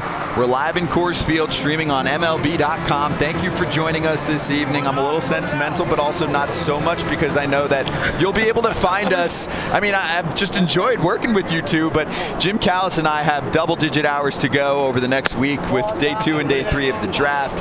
Harold's going to be on the draft on Sunday. I'll be leading up to that with the Futures game, along with Jonathan Mayo and Yonder Alonso and Heidi Watney. That game's on MLB Network tomorrow on MLB.com. We will have the Home Run Derby streaming live at 2:30 Eastern Time. Okay, so let's see what Muley brings to the table, Harold, because it's not just the skills, but it's how he shows it off. He looks like a big league player with style. You know, he's 16 years old, and he actually looks, I mean, unbelievable on the mound. But he's got a rocket arm. Look, rocket arm, first 2 pitches, 97, 97, after starting the game as shortstop. Yeah. Major league actions. Right? I mean, it's the smoothness. It's you know what, for me, it takes me back to Hunter Green, right? But he's a better defender than Hunter Green was. So to this kid, even though I thought Hunter Green should have played some shortstop, they should have tried him out in the minor leagues. This kid's he's a position player. I am not pitching him. No? He's got power to go with that defense too. It's not like he's 6'3", 205. He's not just good fielder, whatever he gives us. I mean, he can drive the ball too. He's out of Patterson, New Jersey, and he picks up a strikeout of Reese Chapman. I don't know. I want him to pitch too, Harold. Just like here and there. Just give me an inning sometimes. If he goes to college, I could see him coming in and closing games out. Look, it's going to be easy for us to get enamored with Shohei Ohtani. Yeah. You know what I mean? I want more Shohei Ohtani lookalikes. I want two-way players. Do you want Shohei Ohtani or do you want Carlos Correa? Both. I want Carlos Correa You're greedy, to pitch. You're greedy. Well, because Shohei Ohtani has just swept the nation in the sports world this year. I mean, everyone I talk to says, you see Ohtani? But even they Ohtani, might not even watch a ton of baseball, but they are making sure, whoever it is, that they are catching Ohtani. And I do what you told me to tell them, Harold. I say, I know you're watching him on TV. Get yourself to a ball game somewhere in the country to see him in person. He's incredible. I mean, and seeing him in person, it's the size. He's a big dude. The physicality of Shohei Ohtani, you get to see it. But then the torque on his swing, I mean, just everything that he does is so larger than life, out of this world. Now, I wonder how many times these two have seen each other, because Sabathia is right around that same area of Patterson. Yes. You know, I'm sure they played against each other, or maybe even played with each other. And so I always like to see what the matchups are. Maybe we're looking at a state championship matchup in a year, next season in the spring. Those two taking each other on. Okay, I remember you struck me out at the All-American game. I'm going to get you when it counts next year in the state championship. Passaic County Technical Institute's where Muley goes, and Carson Sabathia plays at Bergen Catholic, which is a big-time football school as well. So these two, I have to imagine, have matched up at some point. Oh, yeah. No doubt. Well, Muley gets the best of him. 98 on that pitch. Wow. It's impressive. Don't get me wrong. But even Hunter Green had Tommy John surgery. So did Shohei Ohtani. That's fine. I got to think about that. But then we see Ohtani afterward. He looks pretty good, and Hunter Green's pumping 102. Back like that when you can be healthy your whole career. Play short. No, you're right. It's tough for the two-way guys at shortstop, though. It's one thing if you're Ohtani and you're kind of DH and maybe some outfield and pitch. I just don't think you can play shortstop and do that. It's just too much because the demands on your arm playing shortstop. Do you know Dave Winfield was a shortstop in college? How? He played some short. Yeah, but he was more of an outfielder, though. But he was a pitcher at the crazy thing on that one was he didn't hit till his final year. Dick Siebert did not want him to hit because his arm was too good. He went to Alaska to pitch. They had a couple guys on the Gold Panthers side, so they needed outfielders. Winfield got permission to let him hit. Winds up leading the Alaska League in home runs. Then, the last game he ever pitched in his life, he strikes out 15 against Southern Cal. Southern Cal makes this great comeback after he comes out of the mound. And he goes number 4 in the draft and straight to the big leagues and never pitched again.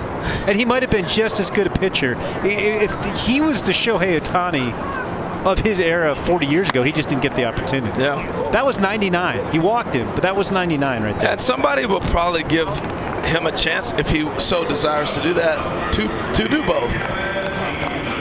I would. It's tough, though, as a shortstop. I know. Well, I mean, seriously, though, because you got to be able to make throws at different angles and on. But we haven't talked. Maybe the kid wants to pitch. Well, we don't even know. At the end of the day, he'll probably have his choice. But we're looking at a high pick. Well, when I think of shortstops who could pitch in more recent vintage, I think of Anderson Simmons, who was a JUCO kid. Yeah. And he could throw like 97 at, I think it was Western Oklahoma State Junior College.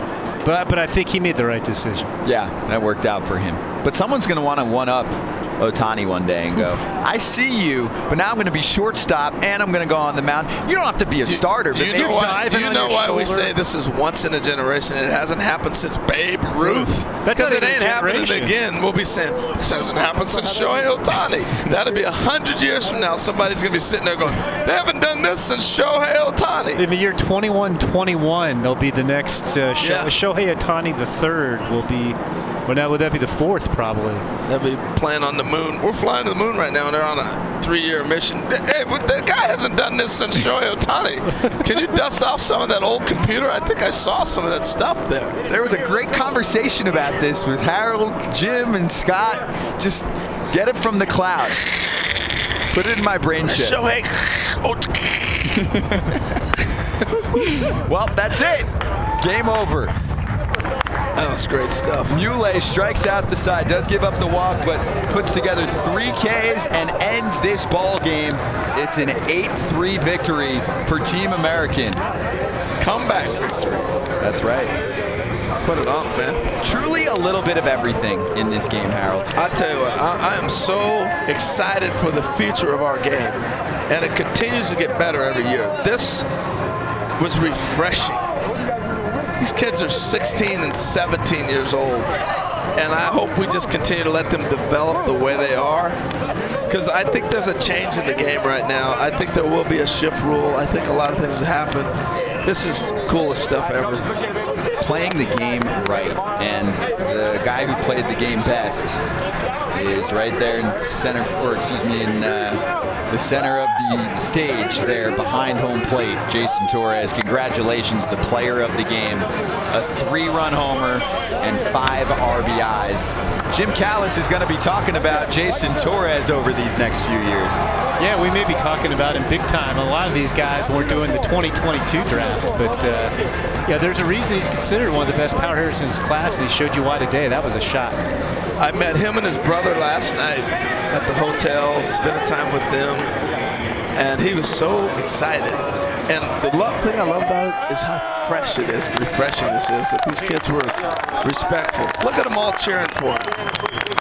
Yeah, play the game right, and they have a lot of love for each other. There he is, Jason Torres, big smile. We'll see you tomorrow, too, at the Home Run Derby, Jason. 3-run homer, there's your trophy, and an 8-3 win. He had to go back and turn it around the right way, turn the plaque so you can see the MVP instead of PAVM. Yeah, otherwise we would have saw that one in the cloud 100 years from now, too. It would have been some glitch on your digital rookie card or something like that. All right, we did it.